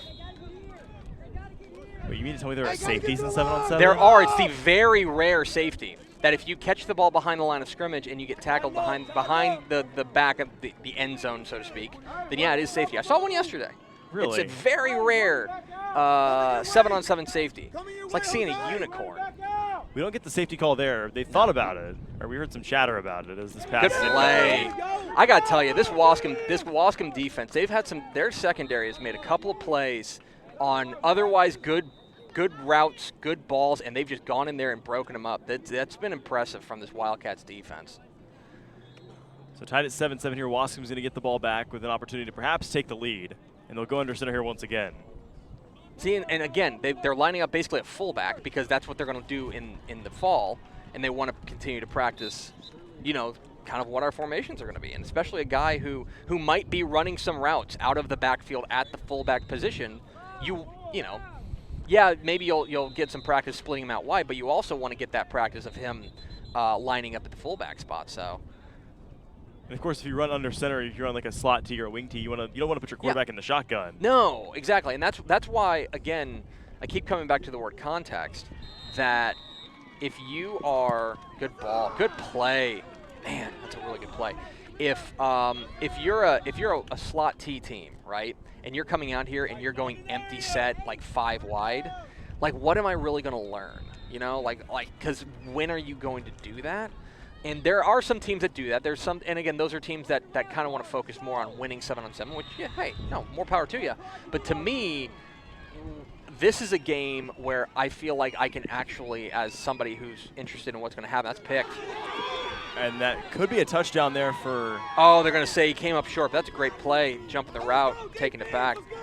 Shows the much needed stop there. Yeah, big time stop. They're going to get the ball back. Right, let's go. But these are two teams that because of the style that they're playing and because of the style they play in the fall, I do feel like I can learn something from as somebody who's trying to project things into the fall. So interesting stuff here. Now Childress getting the ball back, and a low-scoring affair. That's one thing that we've seen with the rule changes of the 2 15-minute kind of concurrent, right after each other halves as a 1-yard route, is the scores have been a little bit lower. I think it's given the defenses a little bit more of an advantage because it used to be if you got 1 stop a half, you were money, like you're going to win the game. Right. They fire one here to the near side. Complete again, about halfway to the line to gain for a first down. Maybe a little bit more. 40's a good-looking kid. I'm trying to figure out who that is. But they got, this is a Childress team. They're in 3A Division II, out of Region 1. That's, they're going to be a contender. They're going to be a team that we've got eye on. Both of these teams. Both these teams figure to be in the mix when the fall shows up. And that's, and the other thing is, these are two teams over the middle. Little pump fake. Completion there for a first down, or it should be a first down. Oh, yeah. And it will be. Yes, and they were, but these are two teams that, Childress and Wascom, the only other opportunity we would have to see these two teams together on the same field would be like deep in the playoffs. So this is an opportunity to see teams that you otherwise wouldn't see and styles you otherwise wouldn't see. And so from a defensive perspective, that gives you, reps against teams like this. And a fade route to the end zone will be too high out of bounds. Over the head of number 40, as we're talking about. He's a good-looking kid. They feel like they've gone to him, I think, now 3 plays in a row, and they feel like they've got a little a mismatch there. But this is, and again, now you're getting into this is winning time. You know, it's 7. There's probably about 10 minutes left. 7-7.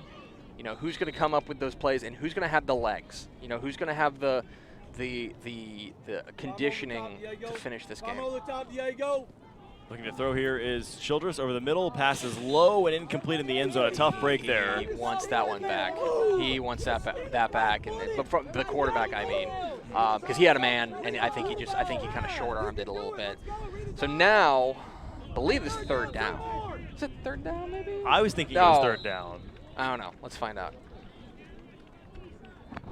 What down is it? He said to himself. It's fine. The officials got more important things than talking to some jabroni with a headset on. We'll assume it's 3rd here as they go to the end zone. Pass is going to be incomplete again. And we were right. Oh, okay. So you get once you get down into the red zone, you do get 4 downs. So we were correct. We were correct. Yeah. So it was 3rd down. That's fine. Chalk that up as a W for us. Yeah, we did it. TexanLive.com. We're doing it. So they do have to go to the end zone here, obviously. Yeah, so here you go. Here's a big play. That's why, you know, the safeties are going to back up a little bit. A lot of this is going to be on if they throw something underneath, you got to make sure you tackle them. It's caught for the touchdown. Childress back on top. Great play. Little out, go back to 40, who has been their main man on this drive, and take their first lead of the game. Here in, you know, we don't have a clock, for those who don't know. There's basically just an air horn that goes off when the game's over. I mean, they'll alert you when there's 2 minutes, but, you know, probably about 7 minutes left in this game, and Childress takes their first lead. Now the pressure's going to be on that Wascom offense to come up with a play that, you know, you go back to their first drive, looked really, really good. Since then, Childress has really tightened up defensively. And this conversion try here is going to be key as they're up 13-7, looking to get 14-7 as Childress. So they're trying to waste time here, trying to make sure Wascom has as little time as possible. We get a play fake, a fade route to the end zone. Oh, we got it. And a completion. I got to tell you, I hate the goal line fade. That was a good play. Greg, why do you hate the goal line fade? The goal line fade is no bueno. There's a lot better plays to run, but if it works, it works. Don't apologize for winning, and so it works there. And now here comes Wascom with an opportunity to drive for a tie, or if they go for 2, maybe they'll win. Paxton, how much time? They're down by 7. Trying to figure out how much time's left as Wascom's going to look to throw here. Deep bomb on the first play of the drive. It is going to be incomplete. Wascom wants a flag. I don't think they're going to get one. I think that was probably a little bit over, you know, uncatchable. That's my opinion, but that's probably the reason he tugged him a little bit at the end. I don't know. Hey, we got to get a chunk. Got to get a chunk. That's why I'm not an official. Get a chunk yard. Thank God for that. It's the reason we're doing this. That's why we're yes. So under center here is Wascom, man in motion out of the backfield. 2nd down here. They'll look to throw. Time. Got to get it out. It's going to be close to 4 seconds over the middle. There you go. Incomplete and a flag. Yeah, if the guy, the one thing they're going to do, they're going to say it's 4 seconds, but yeah, 4 seconds, so it's not going to count. But the one thing that they will say is that the officials are going to protect a guy who goes to the air. That if he's going to leap, especially guys, you know, we don't have pads on. Yes, we've got the game breaker helmets on, but you know, these guys, you don't want them to get hurt. And so if a guy will come down and, you know, if he's going up, you don't want guys to get their legs taken out from them, because this is a non-contact game, and you want to make sure that is not just player on player, but also player on ground. So now here's a huge play, 3rd down. Under center, 3 receivers split out to the near side, 2 up top, looking to throw. Firing deep, pass is going to be caught for the first down. 4 seconds. No, it's 4 seconds. Oh, man. That's a killer. That's probably 4.2. Right at it. Right at it. And so now what you're going to see, Childress with a 14-7 lead. They're gonna do some clock management here, which sounds kind of crazy, but they're gonna draw this thing down. The play clock, which is basically on the back judge's watch, they're going to draw it down. He'll signal 10 seconds. He'll signal 5 seconds. And at 5 seconds, they'll probably snap it. I believe it's a 30-second play clock. So they're going to try to kill at least a minute and a half here. Got about 5 minutes left in this one. 5 minutes, yeah. So they're gonna try to kill as much as they can. I would anticipate. Yeah, he's signaling back. Please let me know when. There you go. Hey, this is cool. It's cool. They are playing the game, trying to win it. Childress going with a intermediate route there. Caught. Should be a first down. It will be, and out of bounds to the far side. It's impressive turning it up. You know, getting a little bit of space and turning that up. That's a it's a 10-yard route that you turn into. Oh, they're going to mark him down at this point of catch. So I guess they got a hand on him. But otherwise, you know, if he had been able to escape that hand, you know, he was going to take a 10-yard route and turn into a 15, 16, 17-yard gain. Move up and play. So Greg, now it's going to be the second down. Greg, I do have to ask you. I was told that you guys have a TikTok now. That is the word. I have nothing to do with that. I heard that's all Mallory. That appeal with Mallory Hartley as they go back to the big tight end 40. Hey! Scoot up! So now we're not going deep. Now Wascom's going to need a play.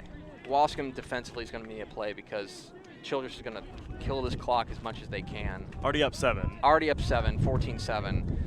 Childress is going to milk this clock down. Waiting for the word from the back judge, basically. Probably 4 minutes left, maybe yeah. 5. Firing to the near side, pass is caught by 40 again. This is gonna get real conservative, because especially in a situation like this where they basically have 2 plays to get 5 yards. So I would not anticipate I would not anticipate a shot to the end zone unless it is wide open. They are a lot more interested in making sure they don't put the ball in a dangerous spot. We're going to Wascom too much time if they give them the ball back. Exactly. Time here, dumping it off over the middle, complete for a first down. It's another, yeah. As the wind is picking up a little bit. Yeah. So now they've got 4. So now they've got 4 downs, and so this is danger zone here for Wascom. Childress got to feel pretty good about their position at this point. Going to kill some time. That may, in fact, you know, depending on what the clock says, that may in fact do it. We'll see. He's looking to throw here on first down, firing to the far side, passes caught, trying to make a man miss and getting tagged down there about maybe 2/3 of the way to the end zone. I'll tell you, the Wascom has closed really well defensively. They've been able to go out there and close the gap, but give a lot of credit to Childress. They're running real crisp routes, and their quarterback is putting the ball on the money. I've come away very impressed with what I've seen from Colin Bishop. Second down here, absolutely taking their time. No need to rush. No, they want to take as much time as possible to make sure that, you know, ideally Wascom didn't get the ball back. So he has time here, and he's just going to take the loss of down. Yeah, I think that might have been a busted play, or they may just be. This may be the 7-on-7 equivalent of a kneel down. That if you don't have to throw the ball, you don't. No reason to risk it. No reason to risk it.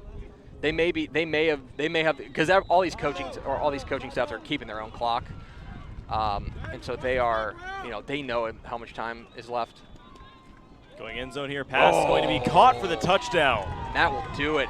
Good ball from Colin Bishop. That's going to do it. Childress is going to win this ball game. An impressive throw there and a come-from-behind win for the Bobcats of Childress. And this will be Wascom, because Wascom, I believe, went 3-0 yesterday, so this will be their first loss. Childress awfully impressive here. And they did beat Falls City in the first game on this field this morning. And Falls City is another team that runs kind of that funky. They run basically like a funky slot T, but they come out here and you may see some play fakes from them. But yeah, that's they're traditionally pretty good at 7-on-7 as the conversion is going to fall incomplete. Now, Wascom, you got 2 scores, and there's no onside kicks in 7-on-7 if you didn't know that, because there's no kicks. Right. We don't bring our kickers. Maybe to snap it. Maybe. Yeah. You could. Yeah. I guess if you theory. Want. Yeah. That's a good conversation to have with coaches. Is who's your 7-on-7 center? We've seen coaches' kids. We've seen actual centers. Sounds like we might see like a 5-star offensive tackle. Right. Love to see it. Gotta have a deep ball here. And this one to the end zone is going to be incomplete, out of bounds. I think the wind might have taken that one. He put that thing up, and it took off on him. And the wind is at his back at the moment. So. And it is 9:59. It is 9:59. Yeah. So they're up against it. Yeah. Because these games tend to go off exactly on a half hour. So he might have about two. They might have about 2 minutes left. So it is going to be almost exclusively deep shots here. Man in motion out of the backfield under center for Wascom. Expect another shot to the end zone here, like Greg said. We get a shot over the middle that's going to be caught, and he's down close to a first down. They're going to have to hurry it up here. Good ball. Good ball and good catch there from 12. Kind of killer we don't have rosters. Yeah, it's tough. It's tough. Making the best of it. Yeah, we're making the best. Well, it used to be, and that's the ball game. Yeah, Childress going to hang on to win it 20-7 over Wasco. Impressive stuff. You know, I think both quarterbacks look pretty good. I think both teams should feel pretty good about their performance here. You know, Wascom's gonna be disappointed, but this was an impressive game for both teams. I think both teams showed out here. I came away really impressed with both quarterbacks. Colin Bishop there for Childress, and then Cole Watson, the sophomore, for Wascom. And yeah, look, you know, Childress's defense is I think impressive, and to close down guys. This is a speedy, fast Wascom team. To close them down, I think was awfully impressive, especially after giving up that first drive. I'll be honest, that first drive I was like, boy, it kind of feels like Wascom may be able to have their way, but they settled in defensively, and Childress moving on to the round of 8. Is the Elite 8 copyrighted? It's got to be, right? Probably. Okay, let's not say that then. Let's just say the Excellent 8. The Excellent 8. Oh, that's probably copyrighted too. Whatever. TexanLive.com. Yeah, that'll do it for us here on Dave Campbell's Texan Live. We want to thank our cameraman, Trevor Bullard, doing an excellent job as always. Good job, Trevor. Good job, Trevor. For my color commentator, Greg Tepper, signing off, I'm Gavin Moritz.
I always knew I wanted to learn new skills and get a great job.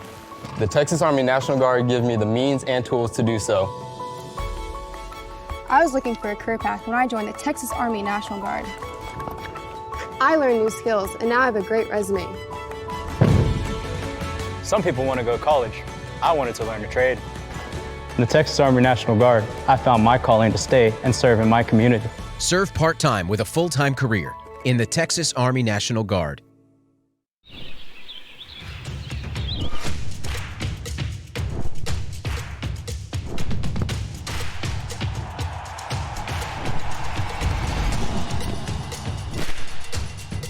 For all the ways you love to play, Academy Sports and Outdoors makes it easier than ever to get what you need and have fun out there. Get free shipping on your favorite brands at academy.com or get free curbside or in-store pickup at your Academy store. Because of this, we built Ford Super Duty to be our most capable heavy-duty pickup. Because of this, we gave the all-new 2021 F-150 an available 12-inch touchscreen. Because of this, we built Ford Ranger with a terrain management system. And because Ford trucks are built for this, you made Ford America's best-selling brand. I always knew I wanted to learn new skills and get a great job. The Texas Army National Guard gives me the means and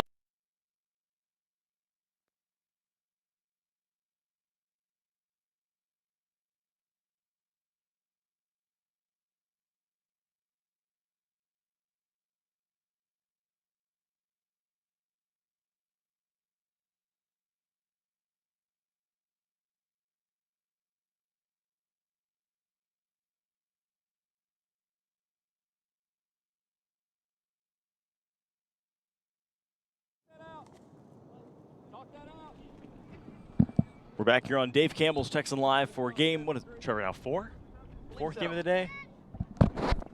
Believe so, Gavin. Yeah, fourth game of the day here between Childress and Crane. Crane in the purple, Childress in the white and blue. Childress has already played, I believe this is their third game on this field today. Well, I was going to say, we just saw them play 30 minutes ago. Right, against Wascom. Haven't seen Crane yet.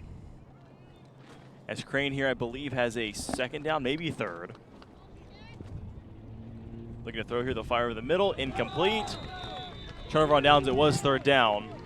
And Childress will take over with a first down and a fresh set. Tough break. Tough break. You know, seeing with you and our friend over at Dave Campbell's Texan Live, or Texas Football, Greg Tepper was on doing color for you last game with Childress, again, like we said, beating Wascom. And you know, they really impressed me. Defensively, they really tightened up. They had a fantastic ball game, great throw, and I mean, look at that. Yeah, he's trying to break his ankles. Yeah, he gets out of bounds with the first down. That was an excellent move. Oh, that is, if we saw that on a real game, I would, that would be crazy. I'm going to be honest with you, Gavin, I had to look up where Crane is. Yeah, I was wondering that myself. I was going to ask you at some point, like, Trevor, I have to ask, where is Crane? It is, I'm looking it up. It is halfway between Odessa and Fort Stockton. Oh, wow. Yeah. So complete to the near side here for Childress, number 40, who we saw make some excellent catches in that last game. But Trevor, that's far, man. Yep. From where we're standing right now, it is 7 hours. Oh gosh. Yes, that I can tell you. We used to do road trips out to New Mexico when I was a kid, and you go through Fort Stockton, and there's nothing out there. Yeah, I've been out there like once going to New Mexico, and I was asleep for most of it. But what I remember, there was nothing out there. Here goes Childress. They dump it off in the flat to the running back near side, bobbles it, catches it, first down, plenty more. Yes, oh, tough they break. about like the 1-inch line. Tough break. Hey, Colin, that's going to be there all day. Yeah, they had no one in the flat, did Crane. No, I mean, just a little dump off, boom, he hits that sideline. Almost housed it. Sims.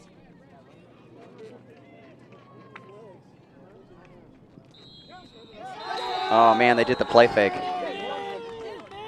Childress will strike first with a touchdown to Trevor, guess who, number 40. Oh.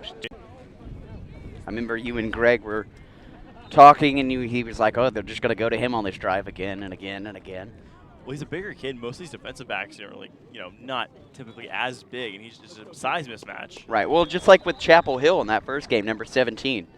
Oh, yeah. Just big dude. Made a motion to the backfield here. They go for the 1-point conversion attempt.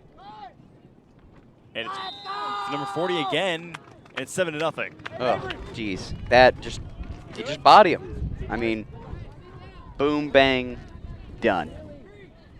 Done deal. Boom, bang, done deal, says Trevor Bullard. Yes. It's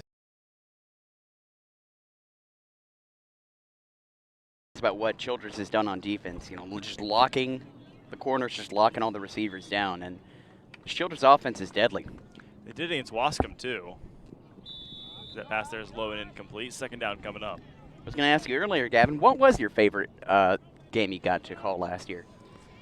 Oh, man. Let me think about this one. This is a tough. Trevor, what was yours? I'll ask you that first while I think. Regular season or postseason? Either one. Well, I've got two. Regular season. Oh. Completion there right in front of us for first down. Regular season's got to be Pato, Barbers Hill. Okay. Pato scored in the last 20 seconds, 120-21, and then postseason, another barn burner. It's at Globe Life Park. Salina beating Graham in the Region 1 final. And Salina was down 14-0. You thought, oh, this is over. Come back, and Graham actually did end up pulling that game out because they had to convert a fourth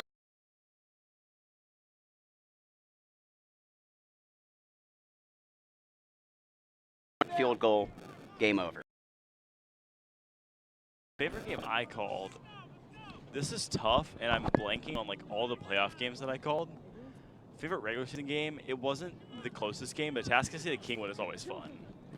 Over at Turner Stadium in Humboldt, myself and Bert Rocker called that one Halloween. Oh, man. That was interesting. Oh, it's a big rivalry game. Oh, yeah. That you know all about.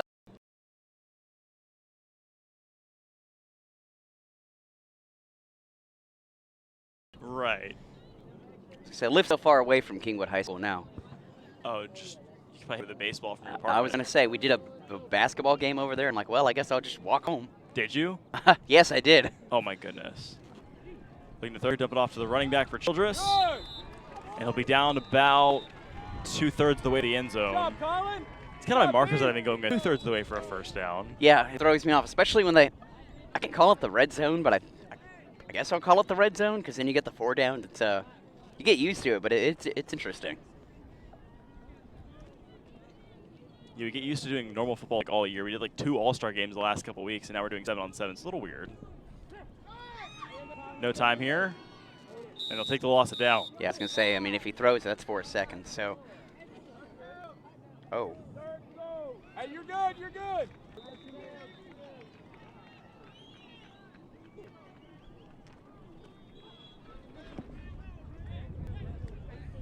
Well, looks like our buddy Chase Snyder is having, down a tent. Yeah, I was going to say, having a good time with no tent.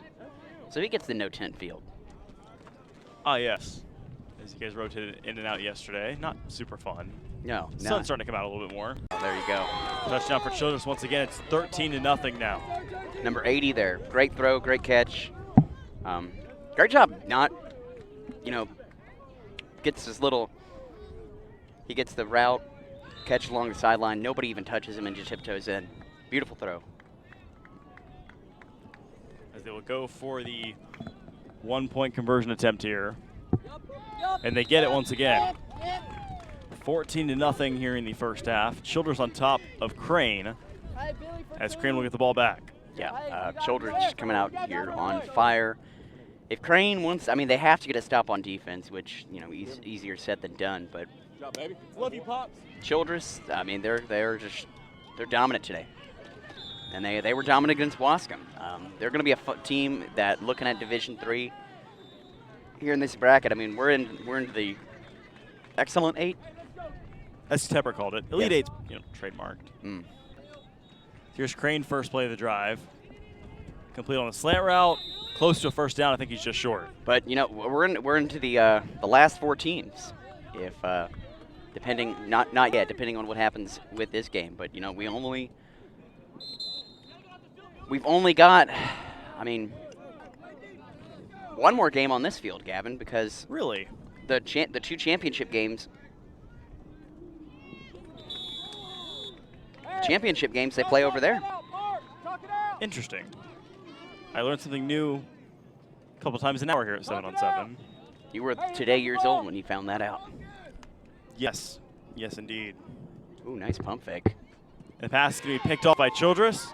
Nice jinx, Mr. Bullard. And Childress will take over the first down. It happens. You and Chase, man, just jinxing everyone. Oh, I was going to say, okay, are we talking about y'all's what happened at Fall State? Yeah. You want to inform the audience what happened there? Yeah, they had a no-hitter, whichever team it was, did going into the inning, and Chase, as we come back from the commercial break, goes, she's allowed no hits through 6. And the first pitch, the girl just smacks one in for a base hit into right field or whatever. And we were like, come on, man. First play of the drive here for Childress. Time, firing deep down the far sideline. Intercepted. And Crane is fired up as they get it right back. Oh, that was, I mean, a diving interception. That is, if this had been a real football game, Gavin, if this had been a real football game, that would have for sure gone on our top 10 plays of the week. Oh, yeah. And it looks like Childress is going to keep the ball. It had to have been a penalty. Well, think about it. It had to have been a 4-second call because they let him. You can't. Yeah, if you get a turnover on a 4-second call, you can't decline the penalty, as Tepper was talking about during the last game. Right, exactly. Which he was saying, not the biggest fan of, and it throws you off because I mean, in real football, you know, in 11-man. Right. Wonder how that works in 6-man. I'm not sure about that, as this pass is complete to the near side for a first down to number 40. I was going to say, I've seen one 6-man game in my life, and it is, it's something. When did you see a 6-man game, Trevor? Well, when we went to the state championship game. Oh, in San Angelo. No, I didn't go. No, that was Dre. No, in 2019. Okay. You and Bert came up the next morning. But the first game of the day, we were getting ready for Post and Refugio. Ah, yes. And they were finished. That Thursday. Yeah. Well, maybe it was a Wednesday. Wednesday. Yes. And then they were finishing up the 6-man game, and I was like, whoa, this is a lot. So we have 2 minutes left here in the first half of this one. Yeah, Trevor, I never thought about calling 6-man. It would take some prep. Yeah, it just blows my mind. You can score, 75 points and still get blown out by 20. I'm just, okay, I mean, here we go, defense. Just think probably about a minute and a half left in this one here in the first half. Looking to throw over the middle, complete. And that's going to be a touchdown for Childress. Number 80 again. You know what's really surprising me about this Childress offense this game? Tell me, Trevor. Well, we were saying like, oh, look how, and 40 has been spectacular. Make no mistake, but they're spreading it out really well. It's not this guy. It's not Jackson Smith the Jigba with Rockwall. It's spread it out. They'll go for the 1-point conversion try here. Looking end zone, complete. 21-0 Childress. Dominant effort, and man, they just look so good. I got you, Creek. I got you. Hey. So Crane's offense will come back out with probably about a minute left. I mean, Gavin, you got to get a score here. Talk to him. A minute left. Yeah, talk to him. Come on. That's going to be tough. As the Childress kids that walked in front of our camera are fired up, as they should be. Aiden. Oh, you're up 20 Incomplete there. Oh, no, go ahead. And Crane's going to have to hurry up here, Trevor. Oh, yeah, you do. I do wish we had a clock. I mean, we were saying earlier, at this point, you maybe have 40. Oh. That's halftime. There you go. Not even 40 seconds. So stay tuned for the 30-second halftime show here on Dave Campbell's Texan Live. There will not be one. We'll be back in a moment for the second half. Childress leads at 21-0 over Crane. Hey, everybody stay right here.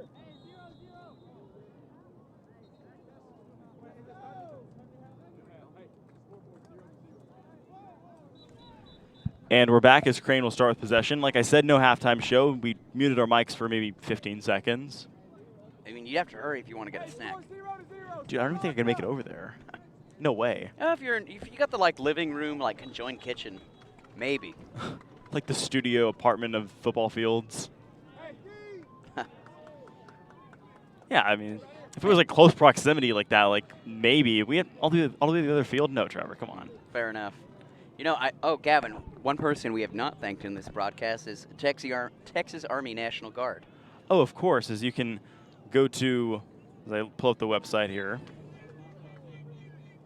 go to my text thread. It's loading. Texas National Guard, the next greatest generation is now. Go to nationalguard.com/TX to learn more. There we go. Well, there we go, Gavin. Make it, you know, it's allowing us to have this as a free broadcast. Of course. Great for people, you know, normally Texan Live or the subscription based. So also, for sure, get a subscription to Texan Live. As we have our friend from Varsity Wires, Dustin Wynn, walking by. How's it going, Dustin? Dustin's doing well. You know he'll for sure be here for the Cypress games later. Oh, of course. Actually, Gavin, that's a question. Who do you think is going to win that Cypress? Not the Cy-Fair Spring Woods district. I think it's Bridgeland's district to lose, honestly, as this pass is incomplete. Nearly picked off there by Childress. I think it's Bridgeland's district to lose. I mean, they lost Dylan Crippen. They lost Dylan Goffney. Right. But they bring back Connor Wigman. Heard he's pretty good. I've heard he's all right. You know what I mean? Yeah.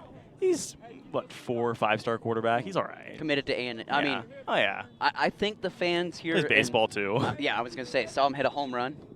Did you? That's a treat. Yes, it is. Well, they handily beat Langham Creek.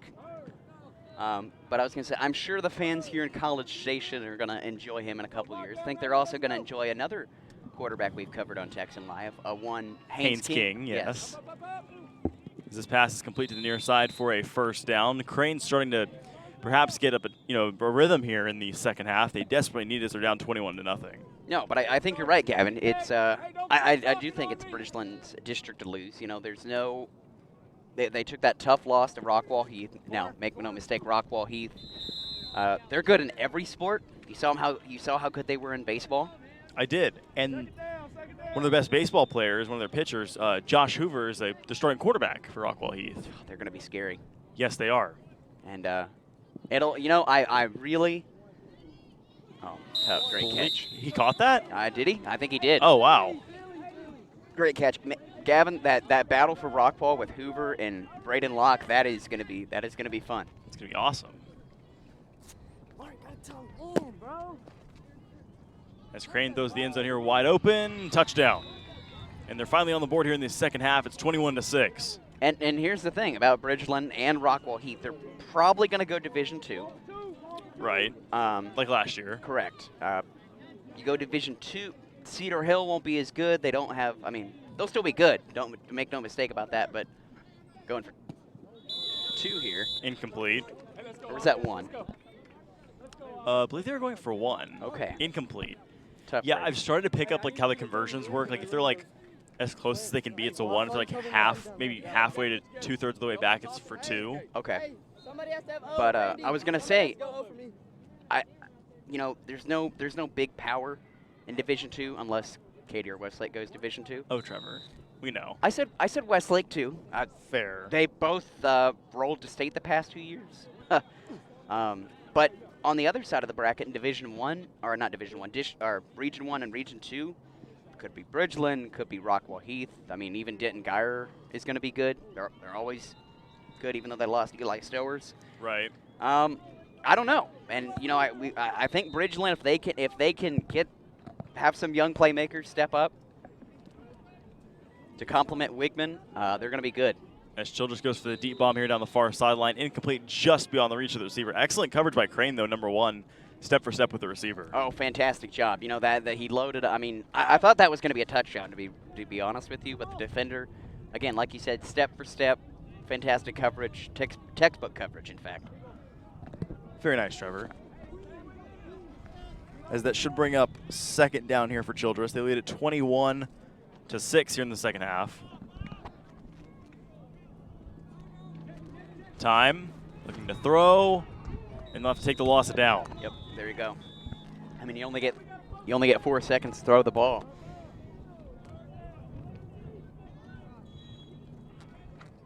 A game I am looking forward to this year is Shadow Creek Bridgeland Week 2. Oh, yeah. That is, even though, you know, Shadow Creek loses Kyron Drones and they don't have Randy Masters anymore, they're still going to be scary good because Brad Butler is a fantastic coach.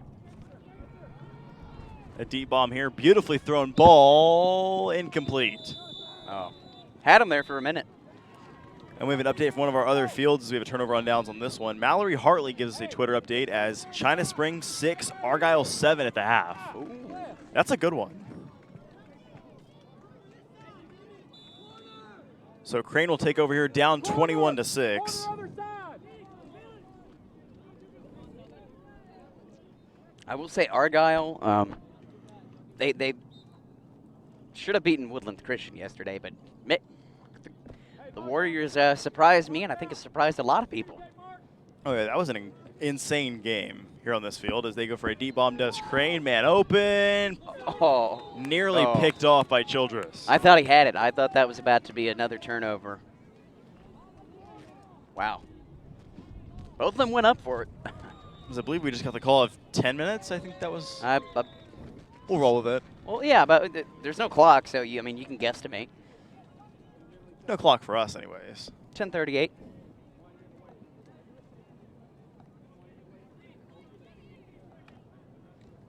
So here goes Crane on their next play. Firing, caught, and down shy of a first down. They'll bring it third down here. You got to convert here if you want to come back in this one. You know, you get a score here, you cut into the deficit, you're probably going to go for 2 if you do score. But you have to pick up this conversion. And they get it there. Great throw. I will say, Gavin, I am shocked that Breckenridge defeated Carthage. That's I guess, the upset of the day. Oh, yeah, we forgot to mention that. Breckenridge defeated Carthage, which is interesting to say the least. Crane looking for a completion over the middle here. It's incomplete off the hand of a receiver or 2. Now, I will say this. Carthage is, this is, I guess, this is just practice for them. It's fun. It's fun. You want to win. Maybe some passing practice. I believe they have a new quarterback coming in this year, right? They do. Ty Horton's gone. Not only him and Courtney are actually going to the same school. Don't tell me. Tulane. Correct. Yes. Correct. See, I know some stuff. As they go for a ball here to the end zone. Nearly picked off, incomplete for Crane. Oh, there's a flag. And there's the flags. We get the call from the Childress coaches. No way. It's going to be pass interference. But I was going to say, you've called some Carthage games in your day. I've done a couple. They're pretty good.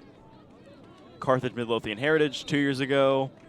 Carthage Waco La Vega. You and I did that game. We did. We did. And then I believe I did maybe one more. Carthage Henderson. Correct. At Longview. Yes. Where it rained sideways into our booth. That was awesome. Completion there for another first down for Crane. Well, I'll say one nice thing about Henderson is they don't have to play.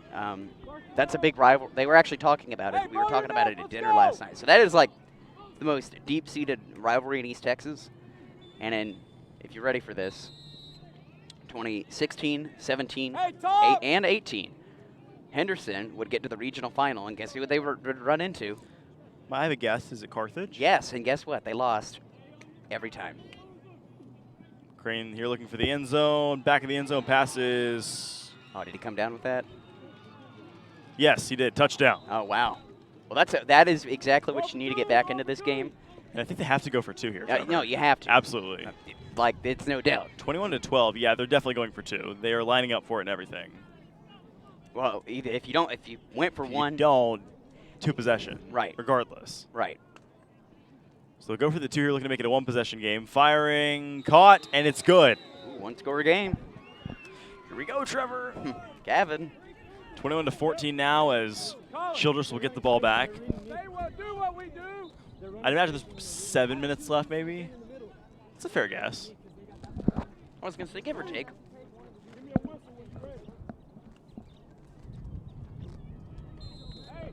Here's a question for you, Gavin. With 2-point conversions. If you're a coach. Okay. And you are, let's say your score is, I don't know, 35-34. You have the ball and you punch it in to make it 35-42. Or 35-41. Oh, so a touchdown here on the first play for Childress. How about that? Well, that's the third different receiver to catch a touchdown. That was on a rope. I mean, that's one of the best throws I've seen all day. Just a dart, and that hurts. That is going to hurt a lot if you're Crane. You think you're getting back into this ball game, you get a stop, and then boom. What do y'all stream? Where's your streaming?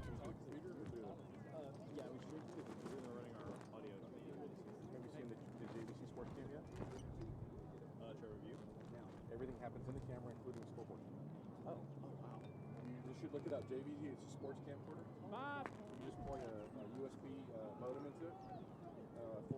Air modem. It does everything.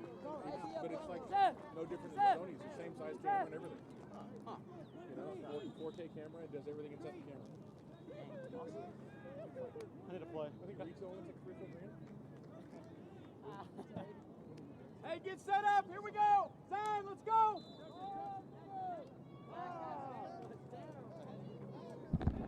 So Childress did convert the 1-point conversion attempt as the pass is incomplete here from Crane. We have about 5 minutes left.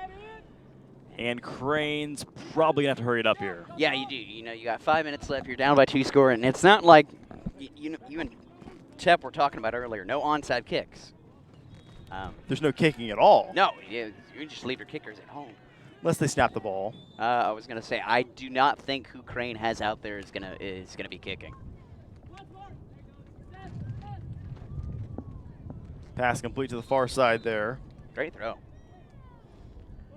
No, but what I was going to ask you earlier, Gavin, is so you go up, if you go up 41-34, so you're up by 7 regardless, do you go for 2 or do you kick the extra point?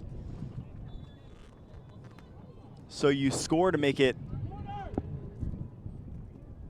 Pass is tipped here and incomplete. So Trevor, you're saying if you score to make it a 7-point game on the touchdown. Correct. I'm kicking the extra point. So you want to go up by 8? Yes, because you can score the touchdown the other team can, but there's no guarantee they're going to get the 2-point conversion. They have to go for 2. You know what I mean? Like that's the 2-point conversion is always a gamble in 11-man football. I say you go for 2. Yeah, because the other team's not going to go for the 2-point conversion to try to win it in all likelihood. As this passes it. Oh man, that was an excellent play defensively. Yeah. But yeah, because the other team's if they tie it up, or let's say you're up by 7, they score the touchdown. They're probably not going to go for 2. Right. Unless they're feeling particularly up there on that day. Right. Ooh, Argyle's happy right now on the field behind us. As Crane is looking for a bomb here. They go down the wheel route to the near side. Tipped and picked off. Oh, my goodness. How about that? Play of the day? Oh, yeah. Wow. I mean, first of all, the fact that he tipped it. Great to himself. Coverage. Yeah, and then as he's falling down. I'll take that. Whoever is cutting up highlights for Dave Campbell's that's been putting him on Twitter, first of all, fantastic job. Second of all, please pull that play. You heard it here from Trevor. As there's about, I venture to say, 3 minutes left. And we'll probably see, as Tepper said in the last game, the kneel down, 7-on-7 version here from Childress. I mean, you're up by 2 scores, 3 minutes, clock just going to keep running. I mean, just milk it. It's not church, but it's right about there. Barring something unforeseen, Childress here will likely be in position to win this one as they fire an out route there to 40. Another grab for him. So they will be going more than likely to the final. I can't call it the Final Four. Can't call it the Frozen Four. Can't call it the Fantastic Four. No. Phenomenal Four? It's like a PH, but it works. Same F sound. Yeah, we'll go with that. Phenomenal Four. The Freaking Four? No. They're absolutely taking their time here, by the way, Trevor. Oh, yeah. They are milking it. Tick-tock, tick-tock. Speaking of TikTok. Yeah, we do have a TikTok for Dave Campbell's does have a TikTok now. Mallory Hartley apparently created it. I don't have a TikTok. If you guys do, go check that out. I may have to make one just to go check this out. I don't know. You don't have to make a TikTok to check it out. You can you can watch the TikToks. People can just send them to you or whatever. You can tweet them. You can go to you can download the TikTok app and then just search. Yeah, it's just Dave Campbell's. But you do have to make an account to access it if you download TikTok, right? No, you don't. See, I don't know how this stuff works. This is. I was gonna say we're not in the TikTok demographic. No, we're not. I'm almost there. I might be actually. I don't. Maybe I'm just built different. I don't know. I was gonna say you're a big Twitter guy though. Oh, I love Twitter. Yeah, Twitter is also. You can follow Gavin, which is at Gavin Ritz, and then I'm Trevor Bullard too, or our Texan Live Twitch. Texan_live. Or Dave Campbell's, which is just DCTF. A little bit of promotion for everyone as they go for a bomb to the end zone here. Trying to get another one. Why not? Incomplete. Oh, they go into big 40. And I mean, he's not wearing pads, but he had a little bit of speed on him on that post route. And Gavin, we are getting jinxed because the sun is out and it is starting to get a little warm. Yes, it is. As Crane will take over here, down 2 scores with, I'd imagine we're in the final minute of the game, probably, right? Yeah, no doubt. And I don't know why my phone is randomly calling people. Oh, that's fun. Yep, I apparently just called our cameraman Christian for no reason. Pocket dial? As Crane will hurry up to the line here, down by 14. Going for the bomb, far side, beautifully thrown ball, incomplete off the hand of the receiver. Yes, sir. And that'll do it. 28-14 the final. Childress defeats Crane, and Childress is moving on here in this bracket on this field. Trevor, any final thoughts? Well, Gavin, I got to tell you, Childress, they have really surprised me how well they played this game and last game. And they looked in Division III. If you want to talk about a team that might win it all, not to jinx them, they look like they're going to be tough to beat. Childress 28, Crane 14 here on Dave Campbell's Texan Live. Signing off myself and my color commentator and cameraman, Trevor Bullard. I'm Gavin Moritz.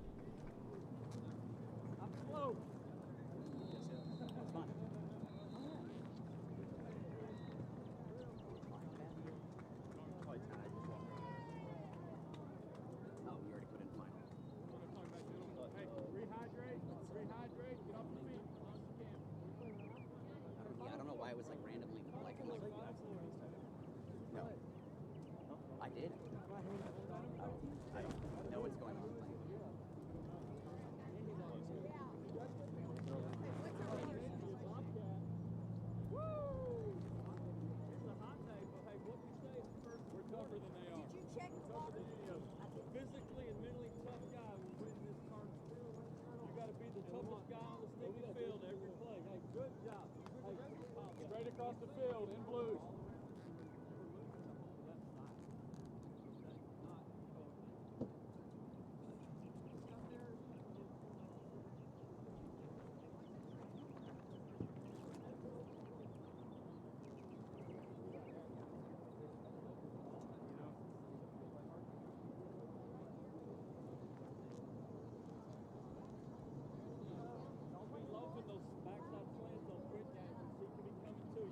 Good job. Keep it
and I have somebody go grab my 2 bags out of that ring room. They're already packed. Well, I thought I would be, but the games are running late, so no, I'm not there. I'll be there at the latest at 12. The latest I'll be there at 12:45. And if we lose this game, I'll be there.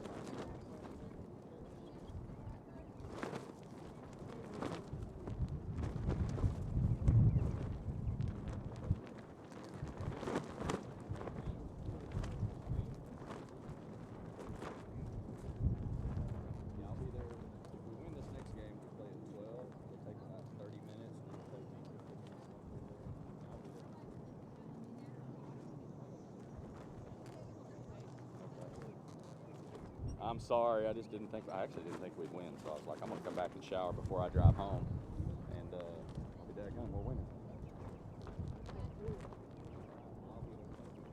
I'll bring I got my keys in my pocket, I'll bring my keys. Thanks.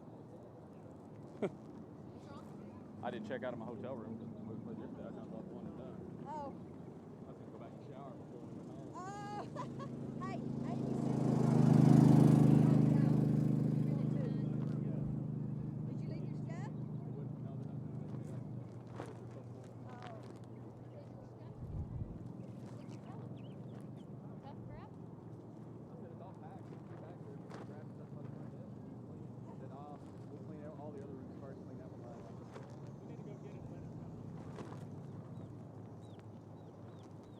I hope they leave it in there and it's not clean. I'm gonna shower real fast.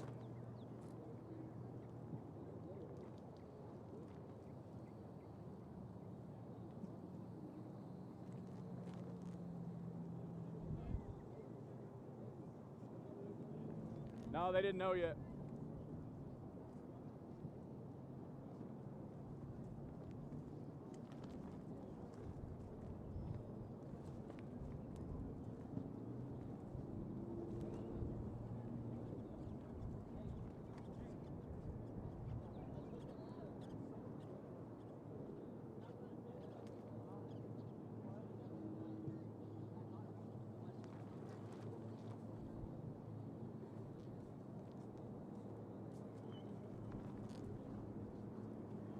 Who we got, you know? I don't know. Nobody said yet. Okay.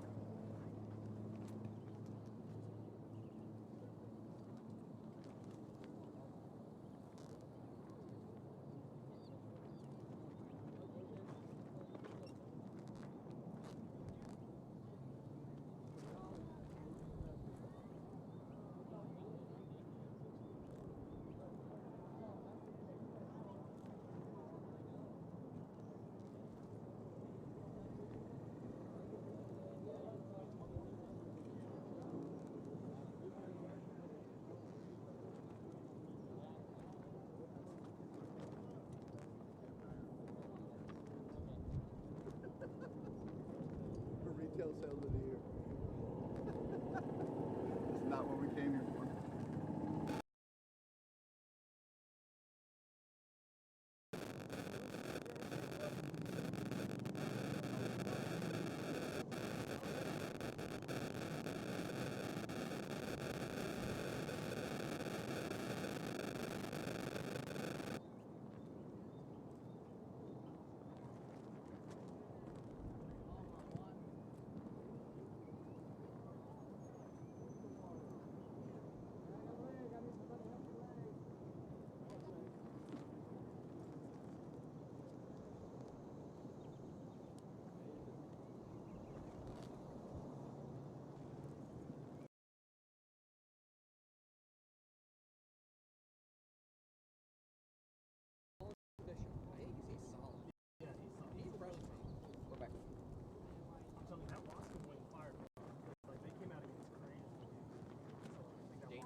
Middle of your heritage. I think that we got 3 DFW teams in the final 4 in D2. Have you watched Argyle? That's not a district game. No, it's not a district game. Oh, Argyle and Kaufman would be. Okay. Yeah, maybe Heritage is with like. No, their receivers are. Their quarterback. Tepper. Double big dumb hats. Double big dumb hats. Oh yes. This is amazing. You know, Justin, I love when you were on our show. We were talking, and you're like all of us were like, oh, this week.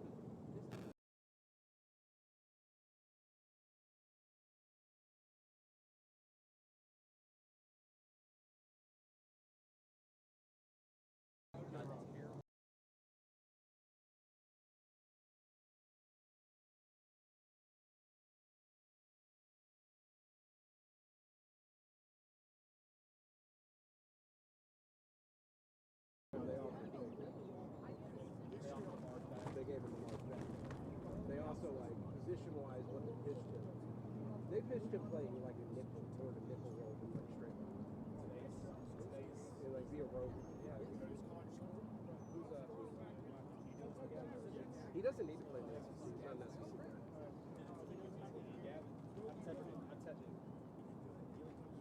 He's a TV guy. He's talked before. He's a TV guy.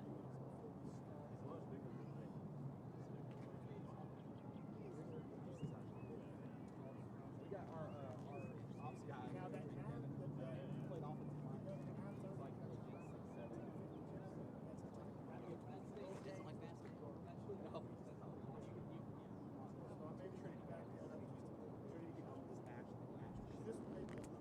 Yeah, I'm gonna run the ball 50 times versus them. And we're gonna have what's his face? Ollie Gordon. Is he back? They have another D1 running back. He's not as good as Ollie. What's the backup at Edmund? I don't know. He's like a G5 type. Yeah, he's not. Oh no. Yeah, I know. He's only he'll go to like UTSA or Texas State or but they want to get both of them fit at the same time. So I guess it's good to put on your best players. he may even go to like SFA or something. But I mean, still, it's a really good high school player. I was like, well, Trevor. Let me tell you, Gavin. I know, I made the I was so sad. Those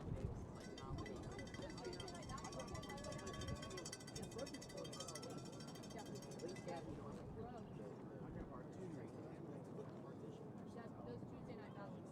And I was like, do my sign off. And as soon as I started, I was like, yeah, I'm gonna thank. And then just for like a minute and a half, and I was like, everything. I was like, this is going. I like Long Beach State. It's my favorite stadium.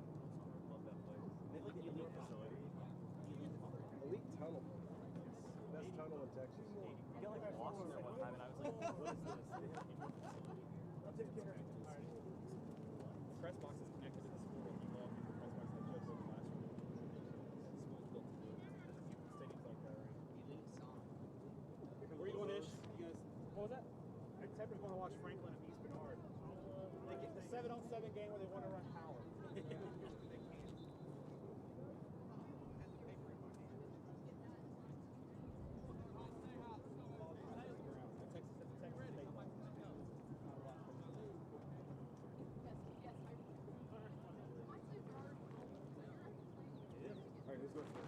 Yeah, I'm going to first half Tepper. If he comes back, we'll do the second half. If not, Okay. I'll do. Who's on this field? All right. Childress and Ish? Thank you. Oh, I need to see the kid today.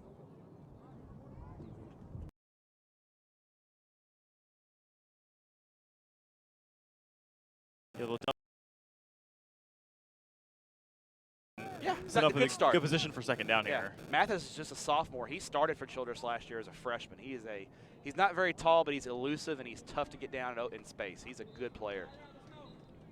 Second down coming up here for Childress. Man in motion out of the backfield, looking to throw on second down. Firing over the middle, pass is caught, first down. Well executed play there by Childress. They send the inside receiver out, and then the inside receiver cuts in on a little slant route. Like nice. First down picked up, about a third of the way to the next line to gain. Yeah, I'd say it's about first and about 12. That's fair. Yeah, first and 12. Two receivers out wide either side, running back in the backfield to the right. The quarterback looking to throw here on first down. Firing. 4 seconds. Only second down there. It was getting close. You can see that internal clock starting to go off on Bishop's head there. And this is something we've seen all of yesterday and so far today. The 4-second clock is killer for some of these quarterbacks, especially with the coverage that we're seeing from teams like Dangerfield. Yeah, because that internal clock just kind of goes off, and that and I think it's if I had to change one rule about 7-on-7, I think it would be that when the quarterback throws it after 4 seconds, the defense gets an interception. I think the defense should get the pick. That's my personal opinion. You and Tepper have the same opinion then. As Mathis was a little underneath route, giving Childress a manageable third down at about 4 here. Yeah, I feel like if you're going to replicate Friday night, the quarterback needs to be taught to make good decisions and not throw the ball needlessly just because it's a 4-second count. He should learn, in real football, you got to eat the ball sometimes. So we'll have to get about 5 yards here to pick up the first down and keep the drive going. They go to the Bishop, end zone. Tight end over the middle for the score. And touchdown for Childress, and they're an extra point away from evening this thing up. Or should I say conversion? Yeah, 7-6 now. Yeah.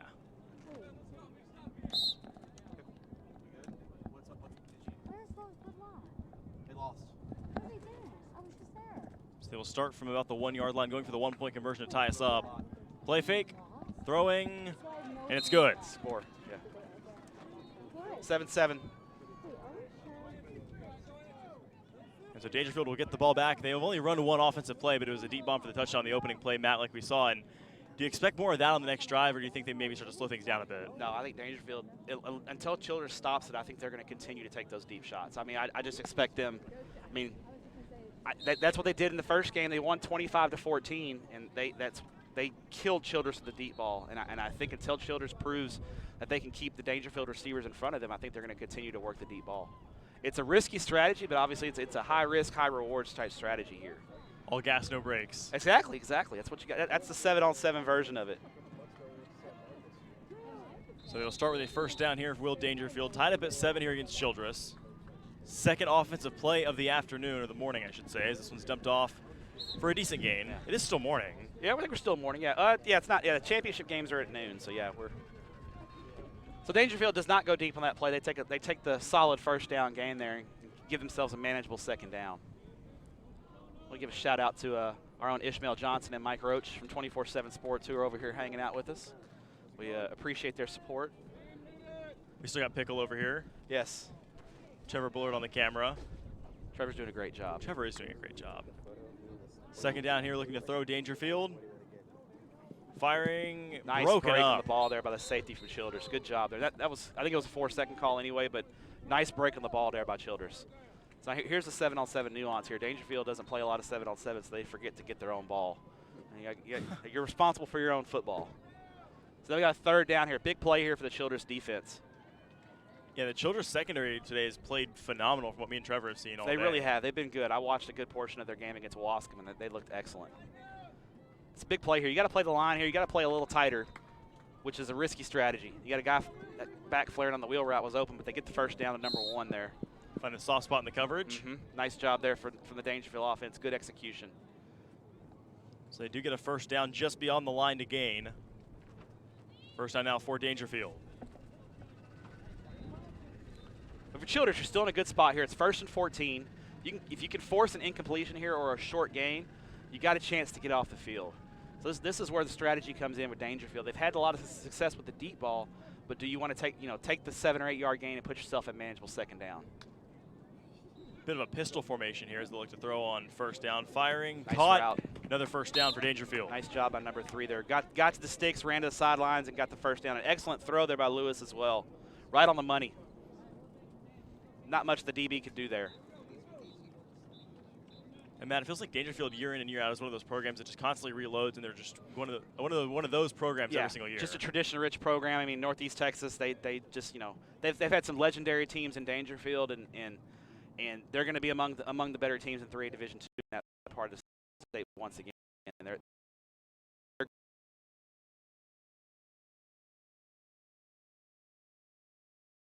he's a big, strong kid. They'll go for the 1 point. Looking to throw. Firing back of the end zone. Incomplete. That was it was 4 seconds anyway. That was not a good, well-designed play there. That didn't go well. So Childress will get the ball back, now down 6 here in the first half. And I wonder how much time we've got left in this half. 5 minutes. 5 minutes. Just got a 5-minute call there. Oh, there we go. Yeah. Coach Mike Alexander from Grapevine is our field director here. We got this is a Tyler officiating chapter as well, I believe. So back out will come the Childress offense, down by 6. Looking to try to get down there within the next 5 minutes and even us up perhaps before halftime or even take the lead. Well, this is where the strategy comes in, right? Because Childress is going to get the ball to start the second half. So if you can get the 2 for 1 here and score, and then start the second half with the ball, you can take the lead and really seize momentum in this ball game. First down here for Childress. That's time. That's 4. Yep. Nice defense by the Tigers there. Good game. And I see a lot of times teams like Dangerfield kind of walk to the sideline there. There's not a lot of tempo there. And that's what you want. You want to get that rhythm and tempo going to keep it going. So that's going to be big. You know, in Childress, that conversion, you get to these late round games. You know, we're in a semifinal game in Division III. Conversions are key. You know, that's going to decide the game a lot of times is who gets their PATs. Here you go, Dangerfield taking a shot deep. First play. Gilbert's behind 80. What a catch. There you go. That's just a straight go route. Lewis puts it on the money, and Gilbert gets behind 80 and makes the play. That is excellent execution there from the Dangerfield Tigers. And that's an insane throw. Yes, that's a 60-yard throw basically. And Gilbert on the run makes the catch. Excellent job there by the Gilbert kid. They will go for the 1-point conversion here, looking to go up by 6. They're currently at 19-14. Give a little wave to the camera too. Oh yeah. He knows what's up. He knows DCTF Texan Live is in the house. Trevor gave him the thumbs up there. Game recognized game. And the conversion attempt is good. So we got 20-14 Dangerfield. Now Childress has got a little time here. They may have a play or two if they hustle.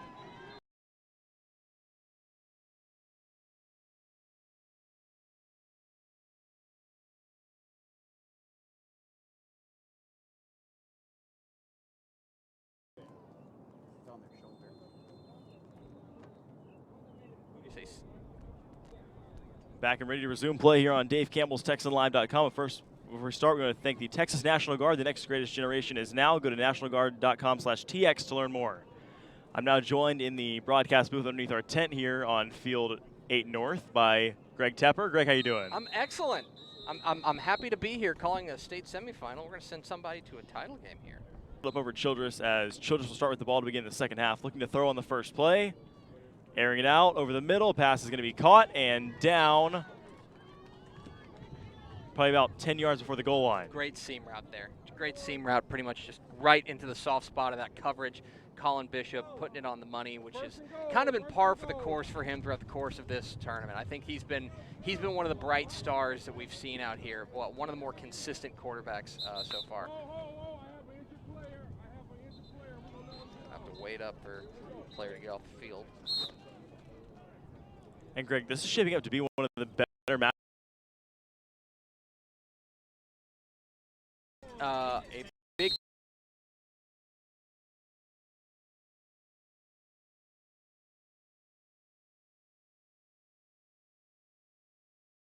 they were the last time. We're going to see what kind of route concept they end up coming up with.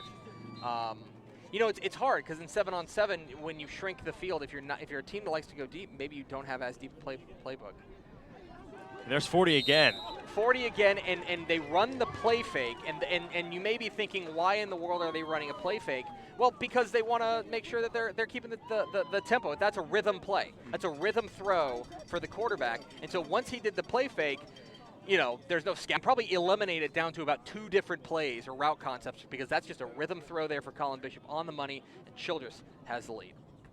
21-20 now the score here in the second half as Dangerfield will get the ball back. And Greg, you watched the first half just like we did. I mean, Dangerfield went deep twice and they converted on just 1-play drives. Yeah, and C.J. Gilbert has been the big target over the top. Number 14, you're going to see him, and he is he's a threat. He's a big-time threat. He can stretch the field.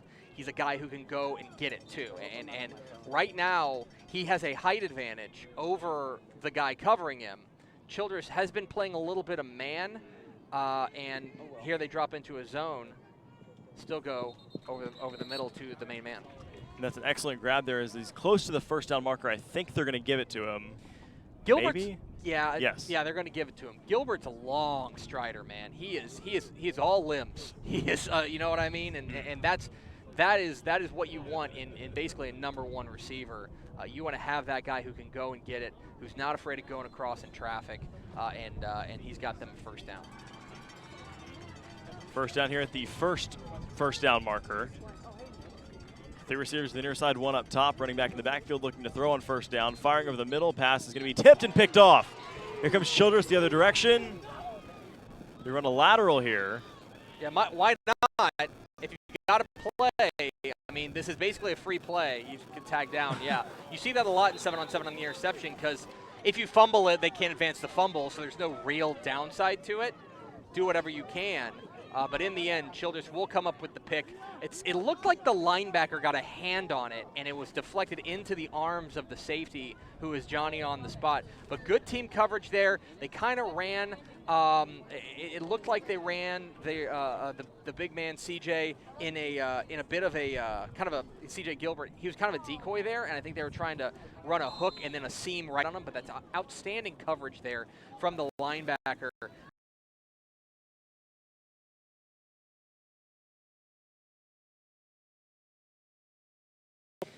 You know, it's interesting. Childress is in a tough spot because they're up. The tempo has worked for them, but they want to kill some time, although they'll go for the, like, why not? If you have the opportunity to make it a 2-possession game, I do. But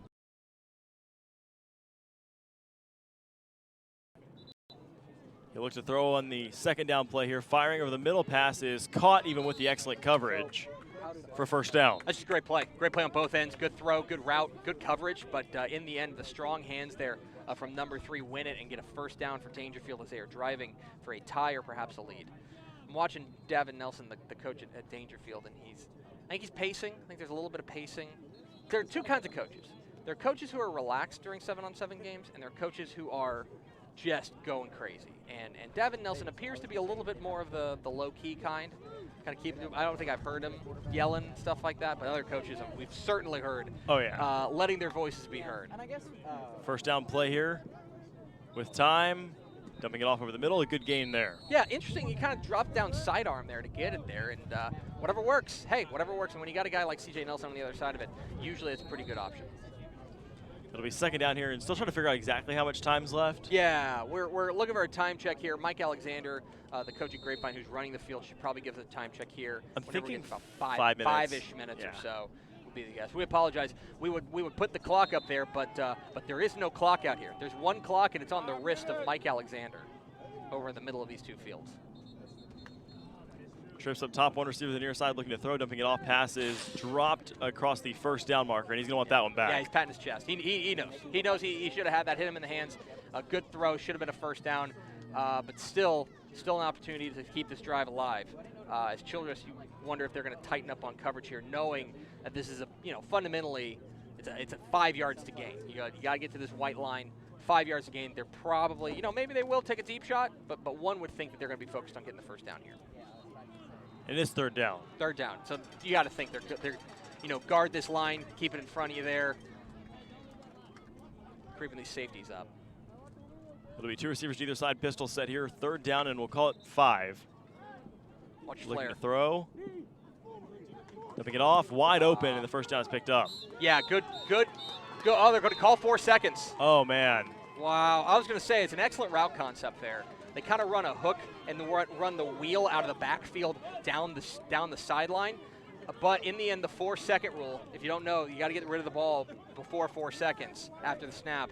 It ends up doing in Dangerfield. And Childress now with the ball and the lead, and one would think that they will take their sweet time snapping this ball. We talked about earlier, one of the games we called earlier, Greg, the 7-on-7 version of the kneel down. Yeah, if there's not a, if you could just take the snap, take a 4-second, and then be like, all right, well, we're good.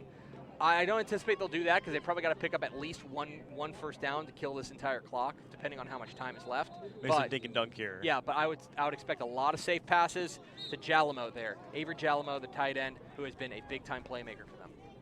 Jalamo's got as many grabs in this tournament thus far as I've seen from any one player. He's been their go-to guy, and that's not to say that they don't have other guys. I mean, we've seen them take deep shots all across the field, but that appears to be Colin Bishop's favorite target.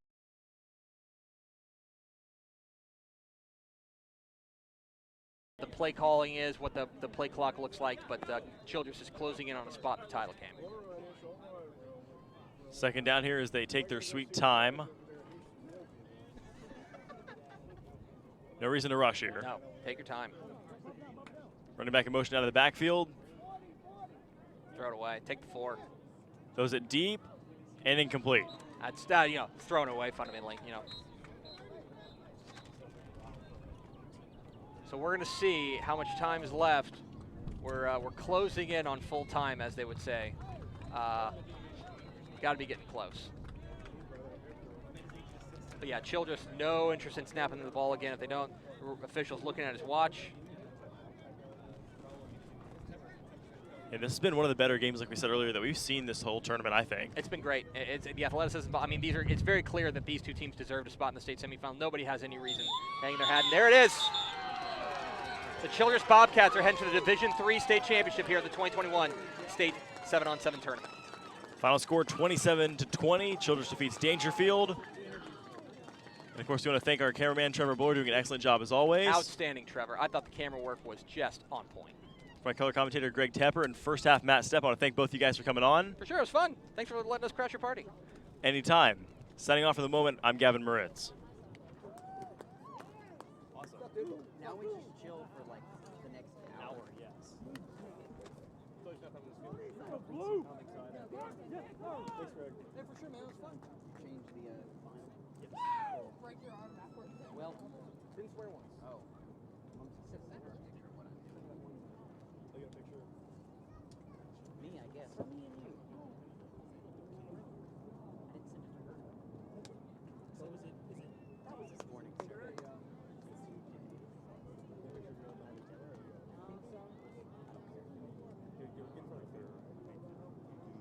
Oh, are they playing? You have your phone and you can send it to her. Yes. Sunglasses on. Of course. Hold on. Playoffs, you wear both. Well, you're loyal viewers. Boom. Thanks, Gavin. Yeah. She'll appreciate that. So we all got together.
Well done, Tony. Well done.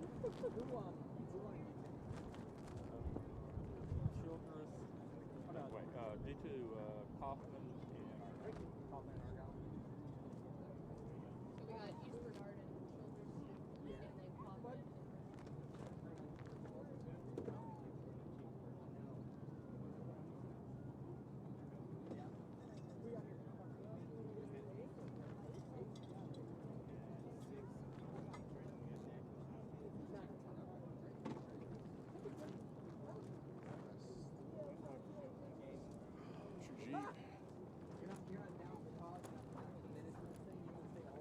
Where'd Joe go?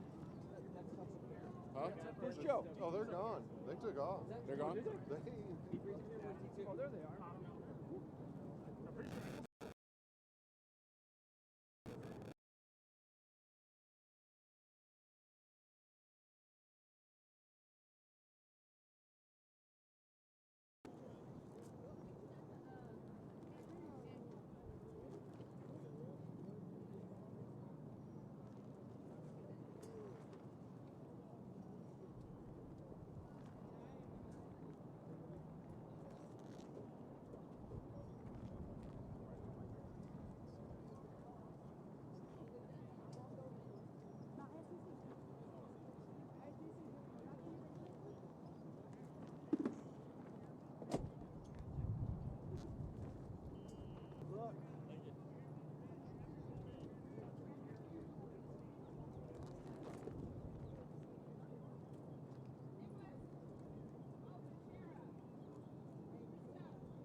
like a big ass fucking bee in it.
those last. Okay, but you want to wait an hour and a half between every. Okay, would you rather play a game and sit for an hour and a half, get up in the heat again and play another?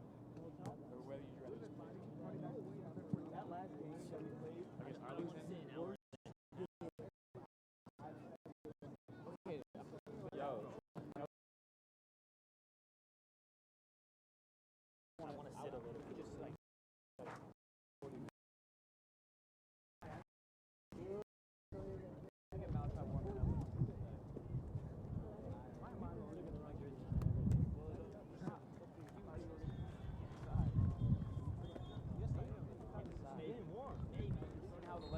I don't even have to get warm. I would just have to get ready to run. That's my attribute to this team. Being able to run. Oh. You have not had done that. Oh, yeah. Oh.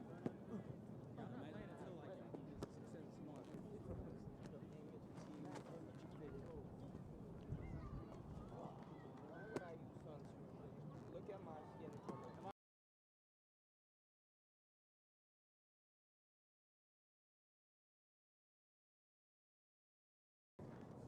Yeah, hey, we're on this side. All right, in black. I think we get warm just sitting. You hear me? Okay, look, we don't even want to move. We just get warm just staying there. Our muscle loose. You're wrong. Caleb, Hey, Steven's ready. Simpson's not Caleb. Okay. Let's go. Oh, that was beautiful. I thought it was fun. I just saw a ball flying. All right, you better do it.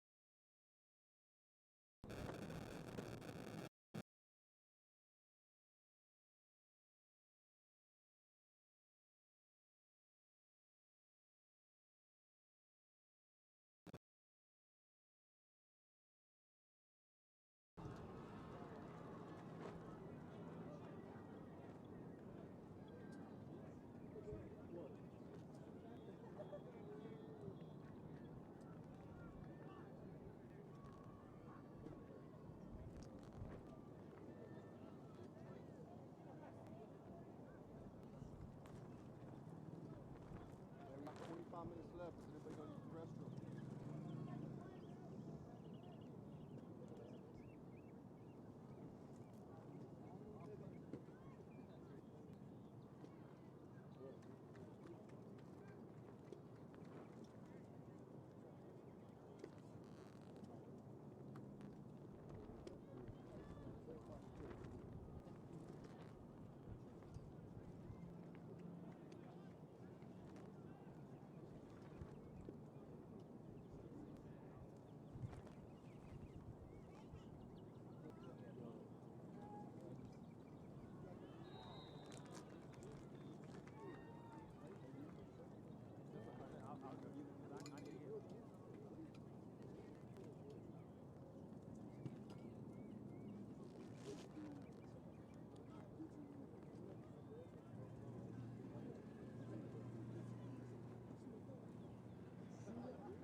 Fishing tour nearby, coach? Man, you know what? Just in case there is, I'm going to be ready. I'll tell you what. Stay ready, never got to get ready. You're right, right.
Pep and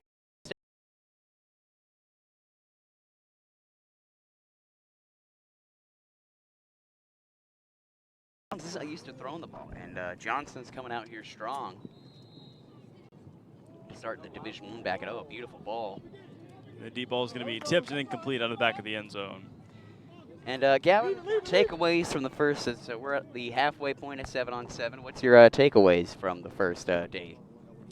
It's definitely not 11-man football. No. Some things have surprised me. I know it's a little bit more difficult with no clock and.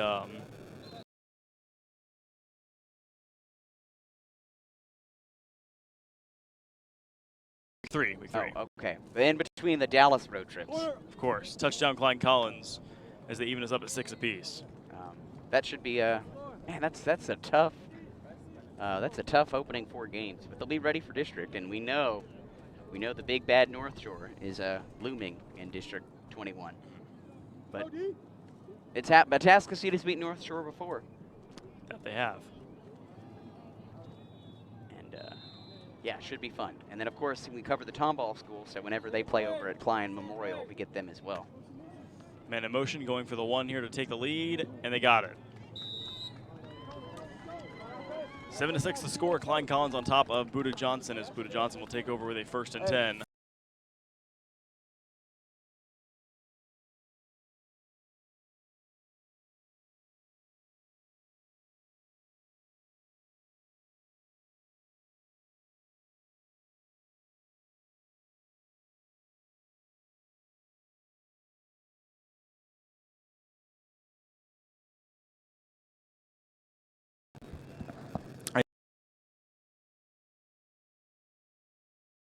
Violation. This is true. But holy cow, they are just it's bombs away today for Johnson. So back out will come the Klein Collins offense, leading 7-6 here in the first half.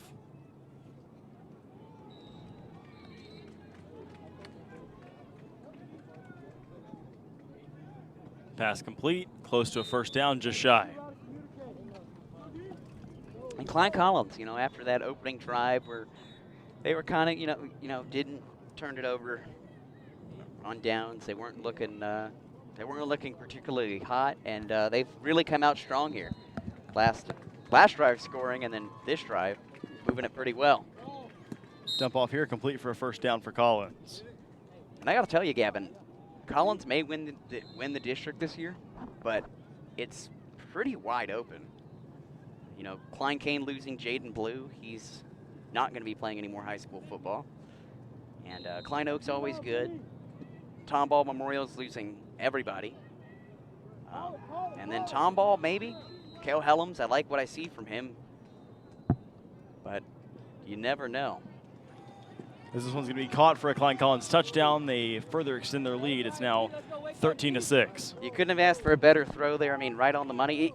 The defender had great coverage. I mean, had a hand in there and just threw it right in the breadbasket. And here they will go for the 1, looking to put themselves up by 8.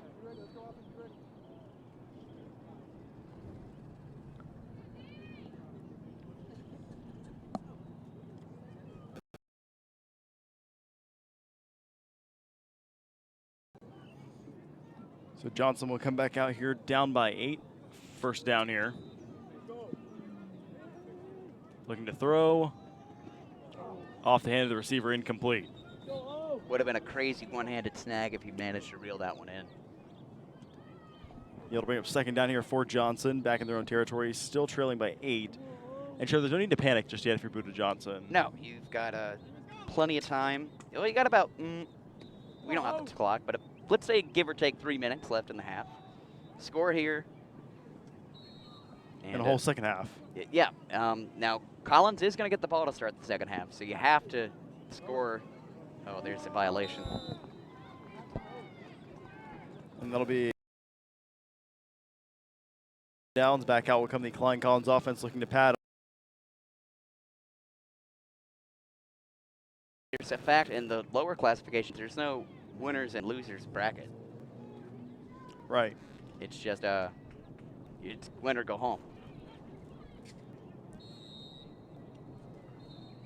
So I guess that's fun. You do still get to win something, even if you don't win it all. It's nice. I mean, it also helps that, you know, you don't have as many games going on. First play of the drive here for Collins. And a completion over the middle on a dart thrown by quarterback. That wasn't the triple coverage. I'm not, you know, maybe not the best decision. Yeah, granted, you only get less than 4 seconds, so you have to kind of think on your feet. But again, Collins ain't gonna run. This is 7-on-7 offense, not what Collins loves to do. They bring it back, because I believe we have 2 minutes left in the half. Yes. They fire on a slant route complete, making a move to the near side, and he's down just shy of a first down. This is field 8. Yes, sir.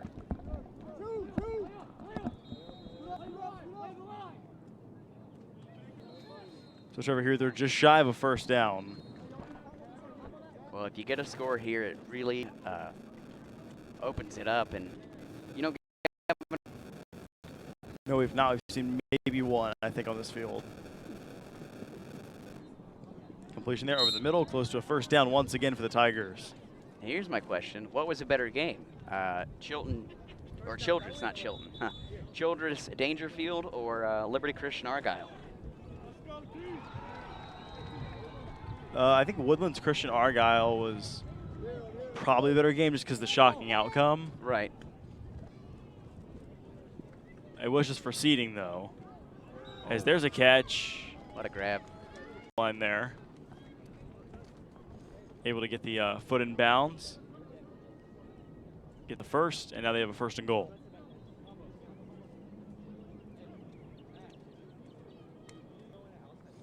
Looking to extend the lead here. Try to go for the back line throw in the end zone, and incomplete. That's that's a tough throw to make. You know, you have to throw it back across your body, first of all. Second of all, tough. I mean, great coverage by the defender. Second and goal here, man in motion. Left.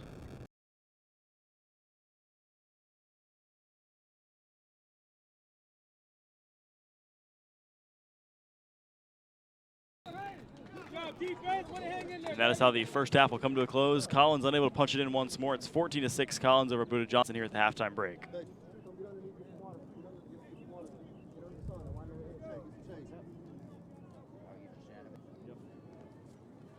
Don't blame me.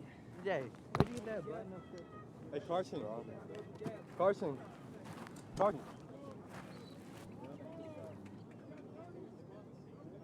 He's out in 30 seconds. Let's go, D.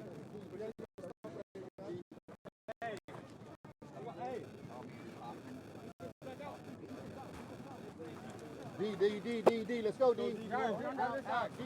Yeah. Let's go. D out.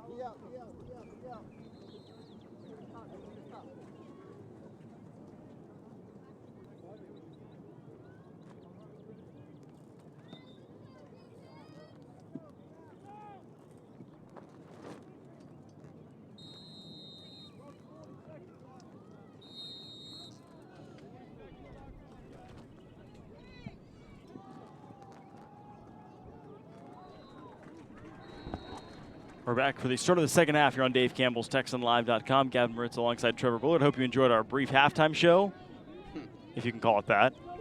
Not much of a show, though, was it? No, more of like, I guess, a switch. Yeah, more of just a field switch, really. No performance, not exactly. As Klein Collins starts with the ball here to begin the second half of play. Completion there. About halfway to the line to gain for a first down. Well, Gavin, in that first half, it was actually really big for Buda Johnson to get that stop at the end of the half, because you keep it a one-possession game. And it looked like Klein Collins was about to go in for another score, and that would have been big for them. Jump ball to the near side is incomplete, and a flag is thrown. That's going to be pass interference. He grabbed me. As you can see, number 2 there is he's pretty shook.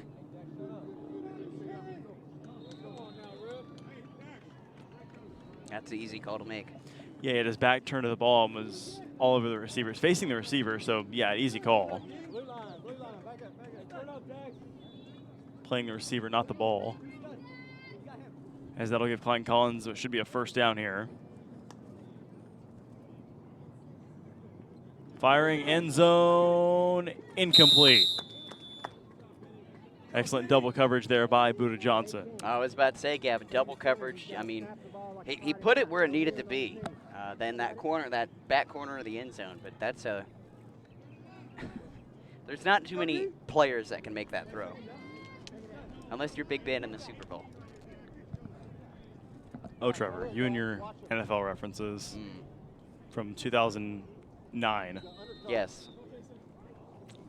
Here we go on second down, firing over the middle, passes tipped and nearly picked off through the hands of the defender. He's going to want that one back. Oh, you could tell when he dropped it, he was not happy. Just he was kind of a little bit flabbergasted. Let's go, third down. And I got to tell you, that game over on Field 7 looks pretty fun. Who's playing over there? It looks like A&M Consolidated. I mean, it's a team in maroon in Westlake, I believe. That'll be a fun one. As this pass is complete for a first down and then some. He can't believe he caught it. Oh, I can't believe he caught it either. That was an excellent catch, and now it's a first and goal here for Klein Collins. Well, this is big for them. Score here, you go up by 2 scores. Back of the end zone, nearly picked off and incomplete. And, you know, something that, you know, Tep and staff, going to mention them a lot, but they do a fantastic job. Know a lot more about 7-on-7 than you and I do. But they were saying, you know, teams run, you know, kind of similar offenses, and they had their fake jet sweep. But if this was actually Klein Collins playing, they would have just had their quarterback run that option to that right side. Need to stop, D.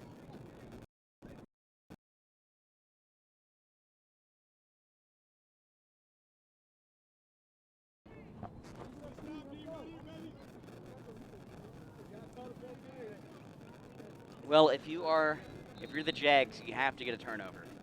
I'm not even saying a stop. I mean a straight-up turnover, because Klein Collins, they got 5 minutes left in this one. They're moving the ball, and their defense has been fantastic too.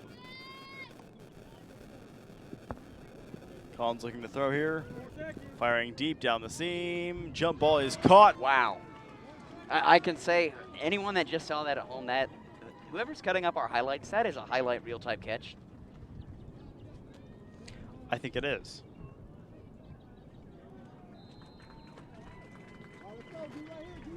Appreciate everyone cutting. And they're actually, I was going to say, they're not going on Texan Live's Twitter. They're actually going on the Dave Campbell's Twitter.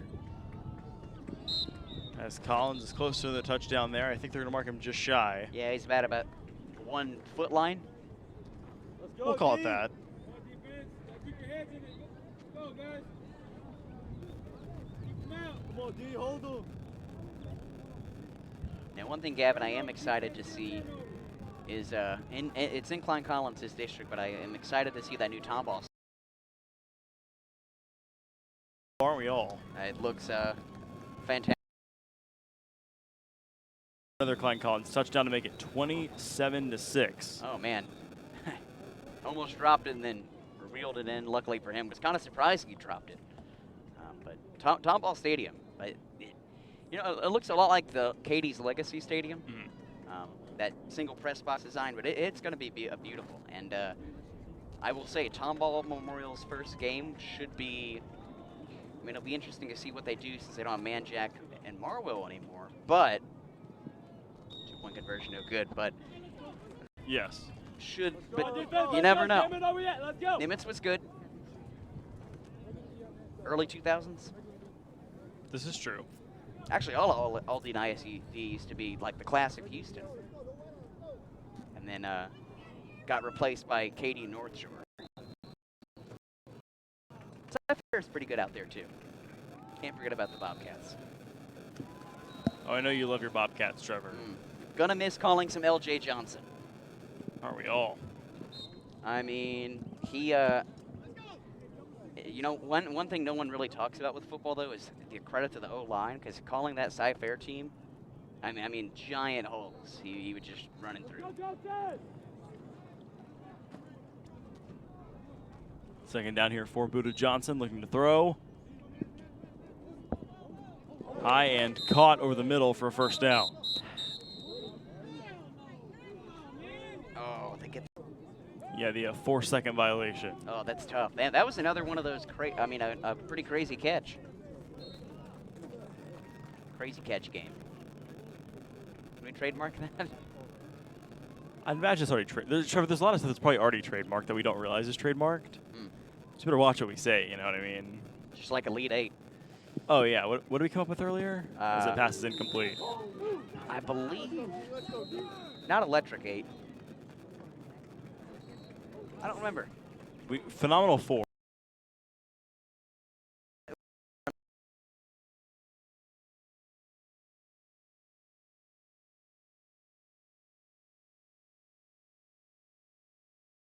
Of course.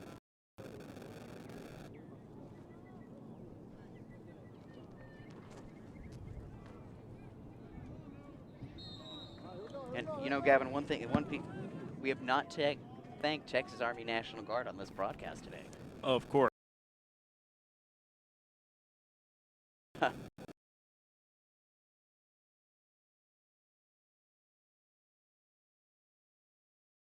I will go ahead. Texas National Guard, the next greatest generation is now. Go to nationalguard.com/TX to learn more. Boom. Great way. I mean, I really do appreciate it, though, because it allowed you, the fans, to, you know, I do not blame you for watching it on Texan Live. Oh, man, what a throw. Oh, yeah. For those of you that are watching at home and not sitting out here baking in the heat, congratulations. Good plan to watch it at home. Maybe make some popcorn, listen to Trevor and I. Restroom breaks you can't take, though, until the games are over.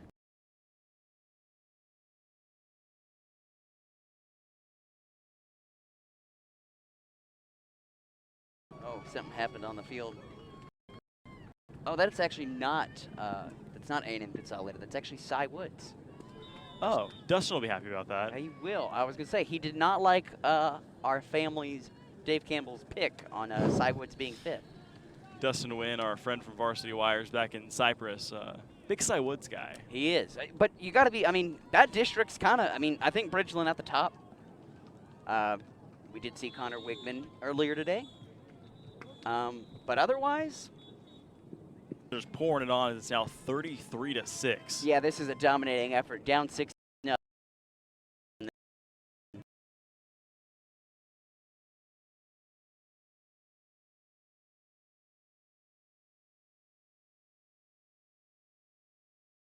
Didn't even get. I mean, got one play in. But you know, if Klein Collins can play like this the rest of the day, it is going to be. They are going to be a tough team to stop. We know Klein Kane and we know Denton Geyer are going to have something to say about it. I am interested to see what Geyer can do. Eli Stowers, he's off to A&M. But last time we saw the Denton Geyer quarterback, he kind of got rattled. This is true. We haven't seen him since they played Westlake, though. I've heard he's made tremendous strides. I've heard that as well. Should be fun.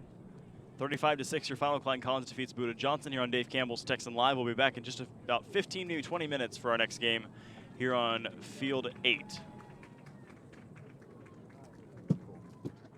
Late.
today. Glad to have you on. You're actually joining a pretty esteemed list of guests we've had on. You're joining Step and Tep. Those are two of the legends. I'm unfortunate. I'm gonna have to take the third seat in that grouping. I mean, not too bad third seat. Oh yeah, I'll take it any day, any day. So if I'm not mistaken, Geyer's got their they've got the quarterback that was playing against Westlake I do not remember his name. Oh man, what a throw! Yeah, that's Jackson Arnold right there. He's got a really good arm. We're looking at him pretty close as a top 2023 quarterback in the state of Texas. He looked really good right there. That was a nice throw. Yeah, that was something. You know, I was wondering with Stowers leaving, heading off real far away from here. But you know, I was interested to see what he was going to do, and I like that throw by Jackson Arnold. Yeah, he's got some big-time offers already, TCU, LSU. I believe those are some of the schools already in on him. And another little good route right there, was able to scramble out and get that play for the 2-point conversion. Yeah, fantastic throw. And, you know, one nice thing about A&M Consolidated is they haven't had to stay at a hotel. That's true. And that played into their factor 2 years ago in this.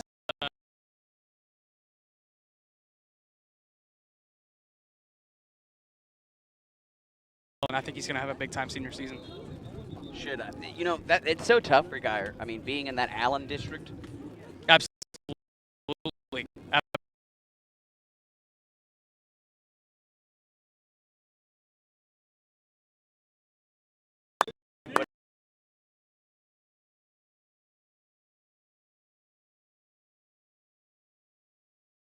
Once John Walsh left, they take. First of all, who are they going to hire? Yeah. And but I thought they'd take a little bit of a step back. Yeah. And didn't happen. Yeah, I was gonna say almost went back to state.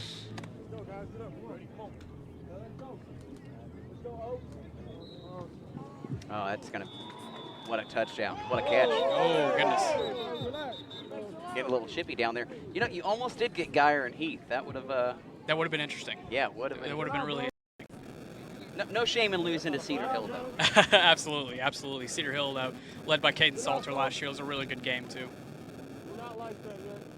That's another team I'll be interested to see what happens with them this year. Cedar Hill? Yep. Yeah, absolutely. That's another real tough district.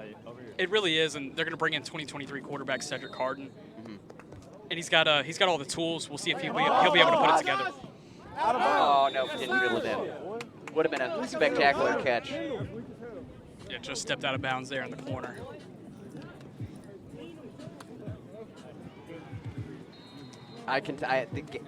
This is my first time to come to 7-on-7, Nick, and it is something. It is. It's only my second time here at a state 7-on-7. Back in 2019, I got a really bad sunburn that I put this when I was writing this in my schedule. You know, like 3 or 4 months ago, I could feel the sunburn like on my chest when I was thinking about it. It was one of the worst ones of all time. So I learned my lesson this year. Put on some sunscreen. Oh man! Oh, there's a flag. You're gonna get PI. Look.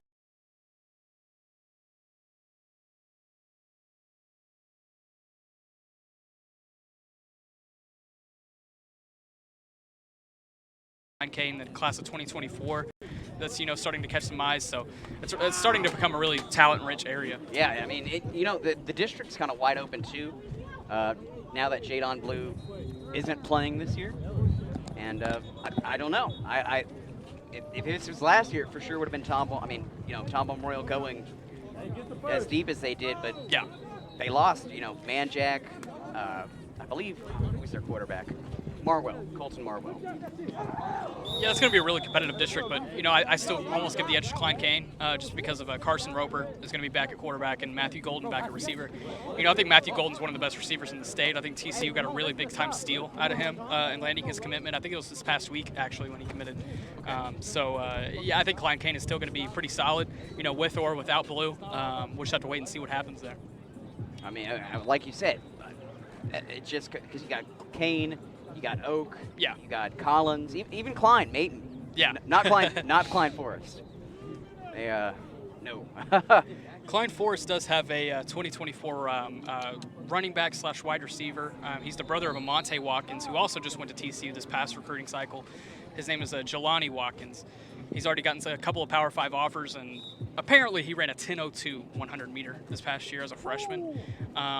If that time's legit, you know, it depends on who you ask. But nevertheless, the kid was flying. So, you know, there's going to be a lot of speed in that area as well.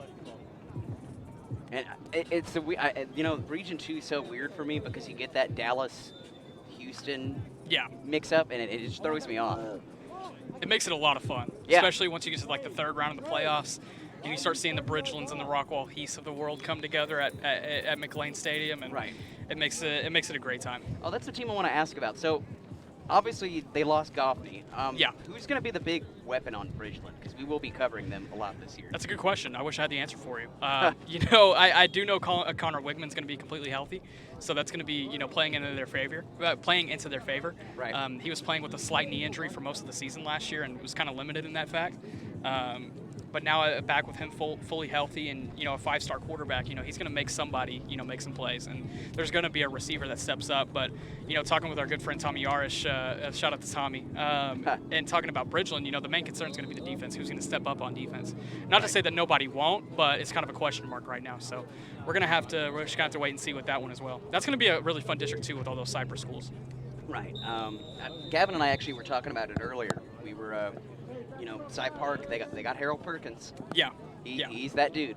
And Owen Peewee and Jara Anderson, defensive tackle in the class of 23, that's starting to get a lot of attention. He's gotten offers from Kansas State and a couple of group of 5 schools as well. So we get to delay a game, but yeah, Cy Park's going to be good. Cy Ranch always.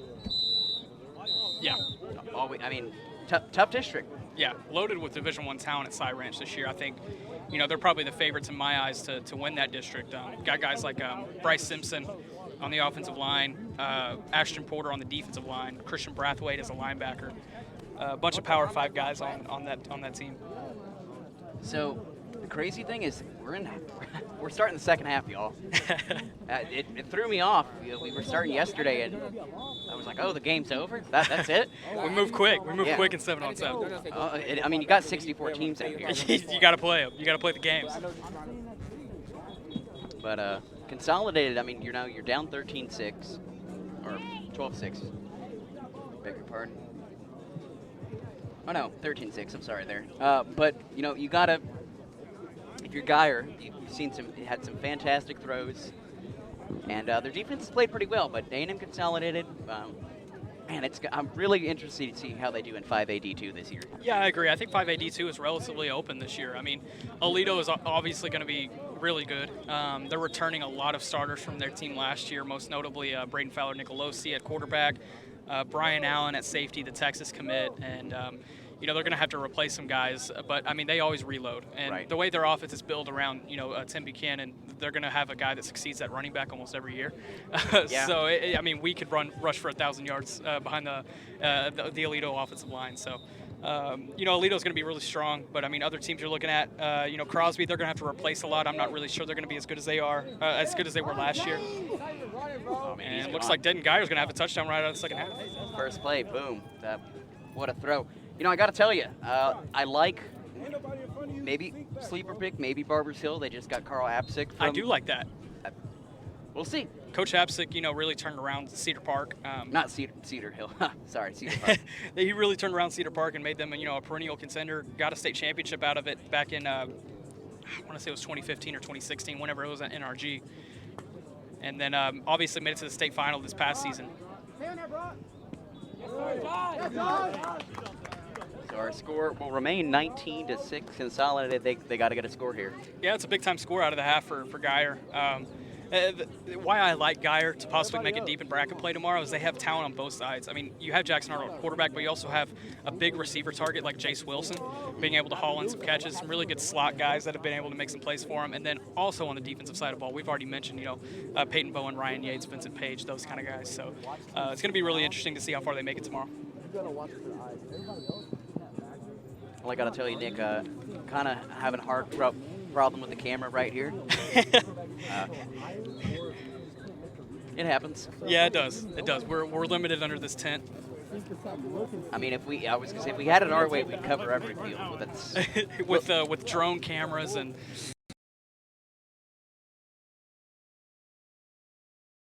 which one it was. I think it was North Shore and Westlake. I think I was on the way home from that one. Okay. And just kind of following that one as it was going on, and just craziness. Yeah. And I can't blame Liberty Hill for going for 2 because they knew that they weren't going to stop. Exactly. I mean, exactly. You play to win the game. Oh, did he? No, he drops it. Oh, I thought he came down with that one. Yeah, as he hit the ground, it looks like it popped out. But man, it's yeah, I'm ready not only for football season but kind of a sense of normalcy again. Exactly. I was kind of talking about it with someone earlier today.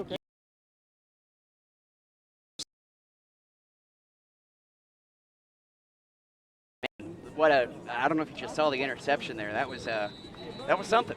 Tipped. I mean, hit the receiver in the hand, tipped right into the hands of the defensive back. And man, Geyer is they're coming out strong here in the second half. And that's really a team you're gonna have to watch in 6AD2 next year. That's gonna be a fun one. I think 6AD2 is gonna be really fun because in 6AD1 you always get the big schools like Westlake, Southlake, North Shore, Duncanville, DeSoto that are gonna make the noise up there. But in D2. Last year you had teams like Cedar Hill making some noise, and Rockwall Heath making some noise, and I think a team like Denton Geyer could get back to that stage in 6AD2 after making it to the state championship in 2019, excuse me. Right. Well, you never know. Westlake could go D2. That is always true. Yeah. I think Geyer's ranked in the Dave Campbell's top 10. I believe so. Oh, what a throw. Yeah, the Dave Campbell's Texan Live top 10. Oh. I'm quite ecstatic about the joining of the two companies, even though I'm on the outside looking in. Oh, no, I was gonna say it's fantastic. Obviously, as big of a brand as they are. Yes, absolutely, absolutely. And big. I mean, Step and Tep and all of them. They're fantastic. We really are blessed with the great media people that we do have in the state of Texas that cover this sport. And the extravagance that is Texas high school football. Right. I was gonna say I've seen a lot of Tony Blaylock. Yep. I mean, I knew he was gonna be here, but I was like, oh. It's just good to see the fresh faces again. Right.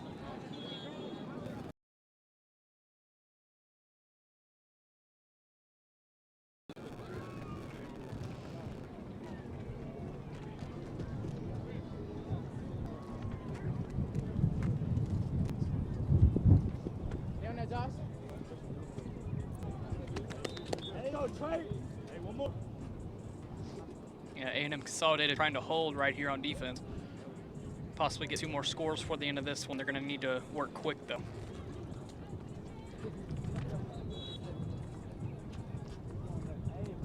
Oh, man. I hear something funny about Klein Kane going on over there. They actually ended the first half on a Hail Mary, and they were about a foot short. Oh, no. Oh, what a throw. Yeah, that was a dot by Jackson Arnold. That one's probably nailing the coffin right there. Yeah, I mean, not a ton of time left. We're at 2:07. I believe this game's going to go over about 2:15 or so. You're down by 3 scores.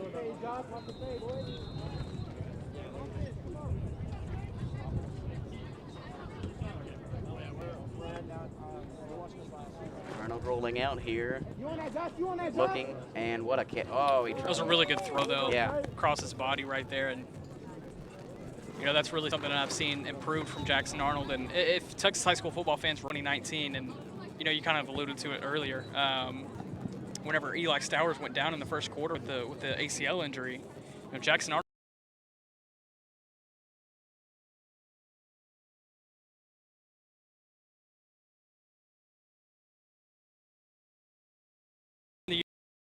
really grown, become a better passer, let the game come to him, and he's going to be a really solid quarterback next year in DFW. So our good friend Tommy Yarish, 2-point conversion, or actually 1-point conversion, good. He just put out on Twitter that Bishop Davenport from Spring is committing to Utah State. I love that. I'm a big fan of Bishop Davenport. I think he's one of the better, quarterbacks in the Houston area for this cycle. I think Utah State got glad he ended up at an FBS school. I'll tell you, last year for Spring, he was pretty dynamic. I mean, you ran into DeSoto, and they should have beaten DeSoto. And almost beat him, Yep. exactly. Oh, that's what a catch. But I don't know if they would have beaten Duncanville. Yeah, probably not. And DeSoto had that same fate. This year's going to be a little bit different. You know, DeSoto and Duncanville, I think they meet week 4, week 5. You know, right now I give the edge to DeSoto in that game. I mean, Duncanville's going to have a lot of talent on defense, and they're always going to have talent up front in the offensive line. But you know, they're bringing in a quarterback from Corsicana, a 2022 guy that you know, might be able to do some stuff. But you know, we really won't know until that first game against Modern Day, which is going to be really fun. Really fun. Where are they playing that? We're going to be playing that at Duncanville. Oh, wow. I'm surprised they're coming all the way out here. Yeah, exactly. They Modern Day wanted to play it at AT&T and get it indoors, but Duncanville was like, nah, we'll go ahead and play it outside. You know. Wow. I mean, you can't really have neutral site with that situation. Yeah, it's kind of tough. It's kind of tough when you have fans who, you know, would have to travel from both schools. No call? That he took a hit to the face as he was coming down. Good effort out there. Yeah, fantastic. Wow, I did not know that was week 1. Unfortunately, Modern Day has so much talent this year. And Duncanville has a couple of question marks that I'm afraid it's going to be a little bit like the IMG game situation last year. I was about to say. But we'll see. Every game's different. I was going to say, Duncanville, man, last 2 seasons, they're not messing around.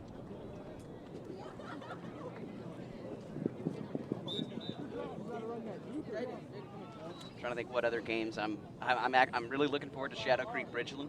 Yeah. That's going to be, I mean, we'll Shadow Creek's got some really good underclassmen. I was going to say, we'll see. You know, I mean, I know they did lose Kyron Drones, and he was a big part of that state championship team a couple years ago. Yeah. But it'll be interesting to see how they do. They have 2 2024 guys on their defense. Defensive end Zion Taylor. He's a guy that I think is going to be one of the best defensive linemen in the state in his class. And then also a safety, Maurice Williams. He's starting to get some pretty good attention, and he's actually camping at UT this weekend. He won't be here for this, but really good underclassmen talent at Shadow Creek. I'm trying to think. Longview Highland Park, I mean, that's going to determine district. Yeah, and that's in Dallas this year. So that's going to be a really fun game. Considering, you know, the 2 players involved and the venue, it's going to be a really historic type game. And then, for 5AD1, I think everyone's picked still Denton Ryan, even though they lost. Yeah, I mean, their defense is just so solid. Yeah. Yeah. And that's eventually what's going to get them over the hump. You know, losing Bear, I was like, okay, we'll see. Yeah. Has he committed? No, he decommitted from Georgia. Okay, that's what I thought. About a month ago. You know, Texas A&M, Texas, you know, are some schools that have been heavy on him. Florida. You know, I think A&M probably has the lead right now. So we'll kind of see how that one shakes out. Whistle blew, I believe, not 4-second call. As Geyer can kind of take as much time as they want right now, because we are at just drain some clock. 2:12, so 3 minutes. And I'm glad you came on, Nick. Yeah, absolutely. People forget I go to school for broadcasting. It's in my blood. As man, just ding. I mean, he's just throwing strikes today. Yeah, if he can play like this throughout the weekend, it's going to be really tough to beat Denton Geyer. And another game. Actually, Texan Live will be doing it. We're going to be going up to DFW because Denton Geyer's playing Allen in week 4. Yeah. Not Allen, but we are going up there for Allen. That's week 2, but they're playing. Atascocita's playing Geyer week 4. So. Gotcha. Yeah. So it's weird. So Atascocita gets week 1 at home in Humble at Turner. Then they go on the road to Dallas. Then they come back to play Klein Collins at Klein Collins, and then they go. Back to Dallas to play Geyer. Yep, and they're playing it at, Seth was telling me, they're playing it at UNT. Interesting. That's a really fun stadium. Have you been? I have not. I've just driven by it. Really, really fun stadium. It's personally my favorite Group of 5 stadium in the state of Texas. Okay. A really fun venue. I was going to say your options basically are Gerald Ford. Yeah. For SMU. Texas State. I will say the Sun Bowl is amazing, but like there's just never a reason we would be going to the Sun Bowl. Yeah, I've driven by that one too, on the way to New Mexico.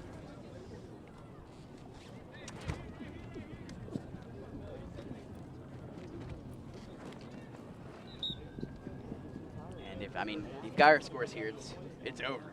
Yeah, if not already. Yeah. Just heard the 2-minute call. Okay. Well, I mean, they've just been playing better this entire. I mean, first big strike Consolidated had, and then. I mean, it is 6A versus. I mean, I know it's 7-on-7, but it is 6A versus 5A. Yeah.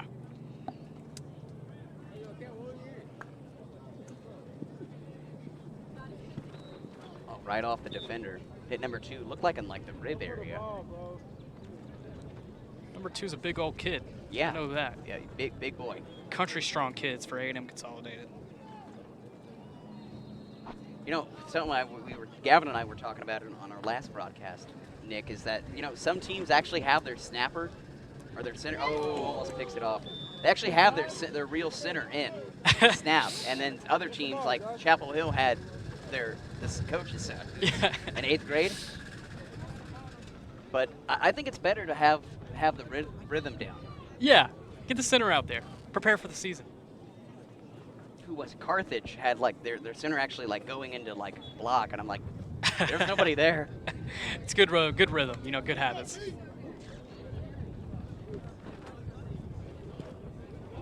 Deflected and hit a mom in the stands. Oh, well, she'll be okay. Let's see. 2:15. I mean, this is about wrapped up. Yeah, about to be done. I'm really gonna be guy plays on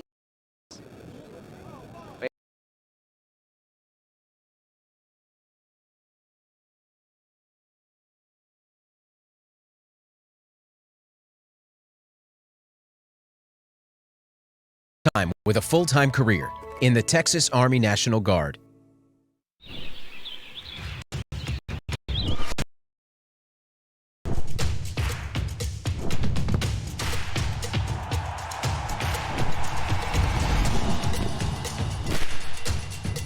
For all the ways you love to play, Academy Sports and Outdoors makes it easier than ever to get what you need and have fun out there. Get free shipping on your favorite brands at academy.com or get free curbside or in-store pickup at your Academy store. Because of this, we built Ford Super Duty Pickup. Because of this, we gave the all-new 2021 F-150 an available 12-inch touchscreen.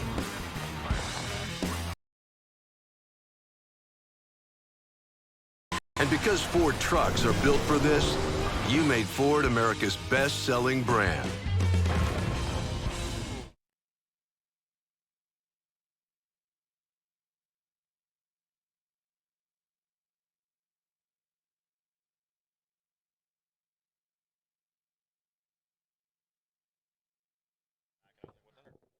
Yeah, I like looked at my phone and I was like,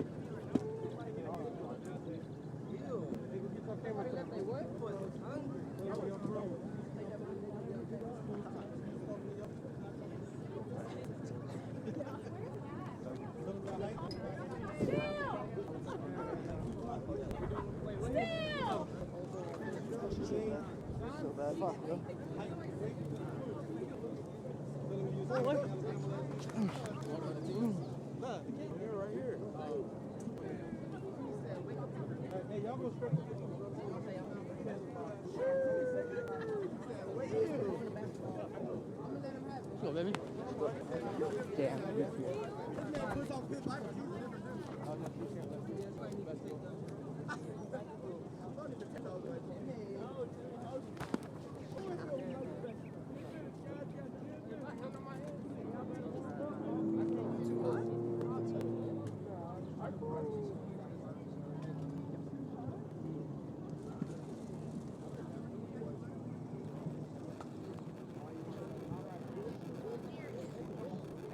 Got that ball. Wave it to camera.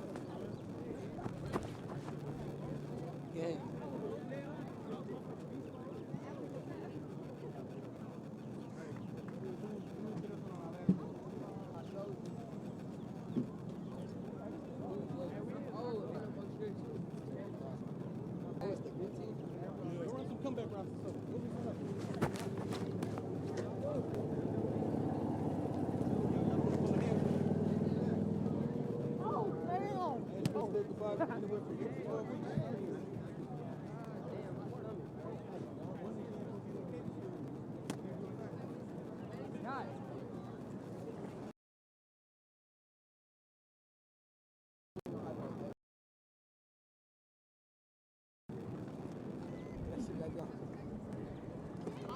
Boy, that's quarterback one right there. Yes, sir. Oh, they got the live TV on us? My mom on TV. Honor? Come on, I'm on TV. We made it. Honor?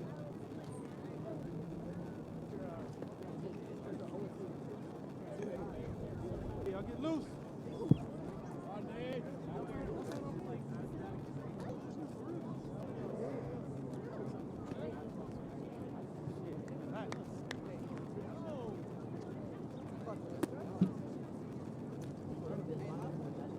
I ain't gonna lie, I can't see.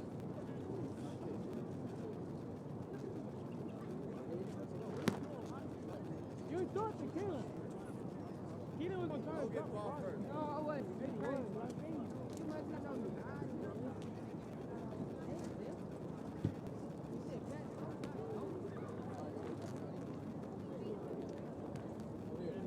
Hey, Ty. Get the rest of the D. Hey, DB. Defense.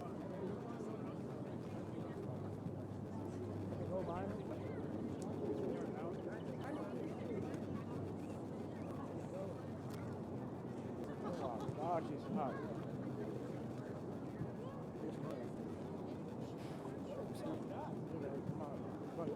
My eyes are like swollen right now. Trash route, bro. You crazy? That route was shaky. I just dropped You it. ain't catch it, so it's trash. Damn, that shit hurt. We probably start like right here. Yeah.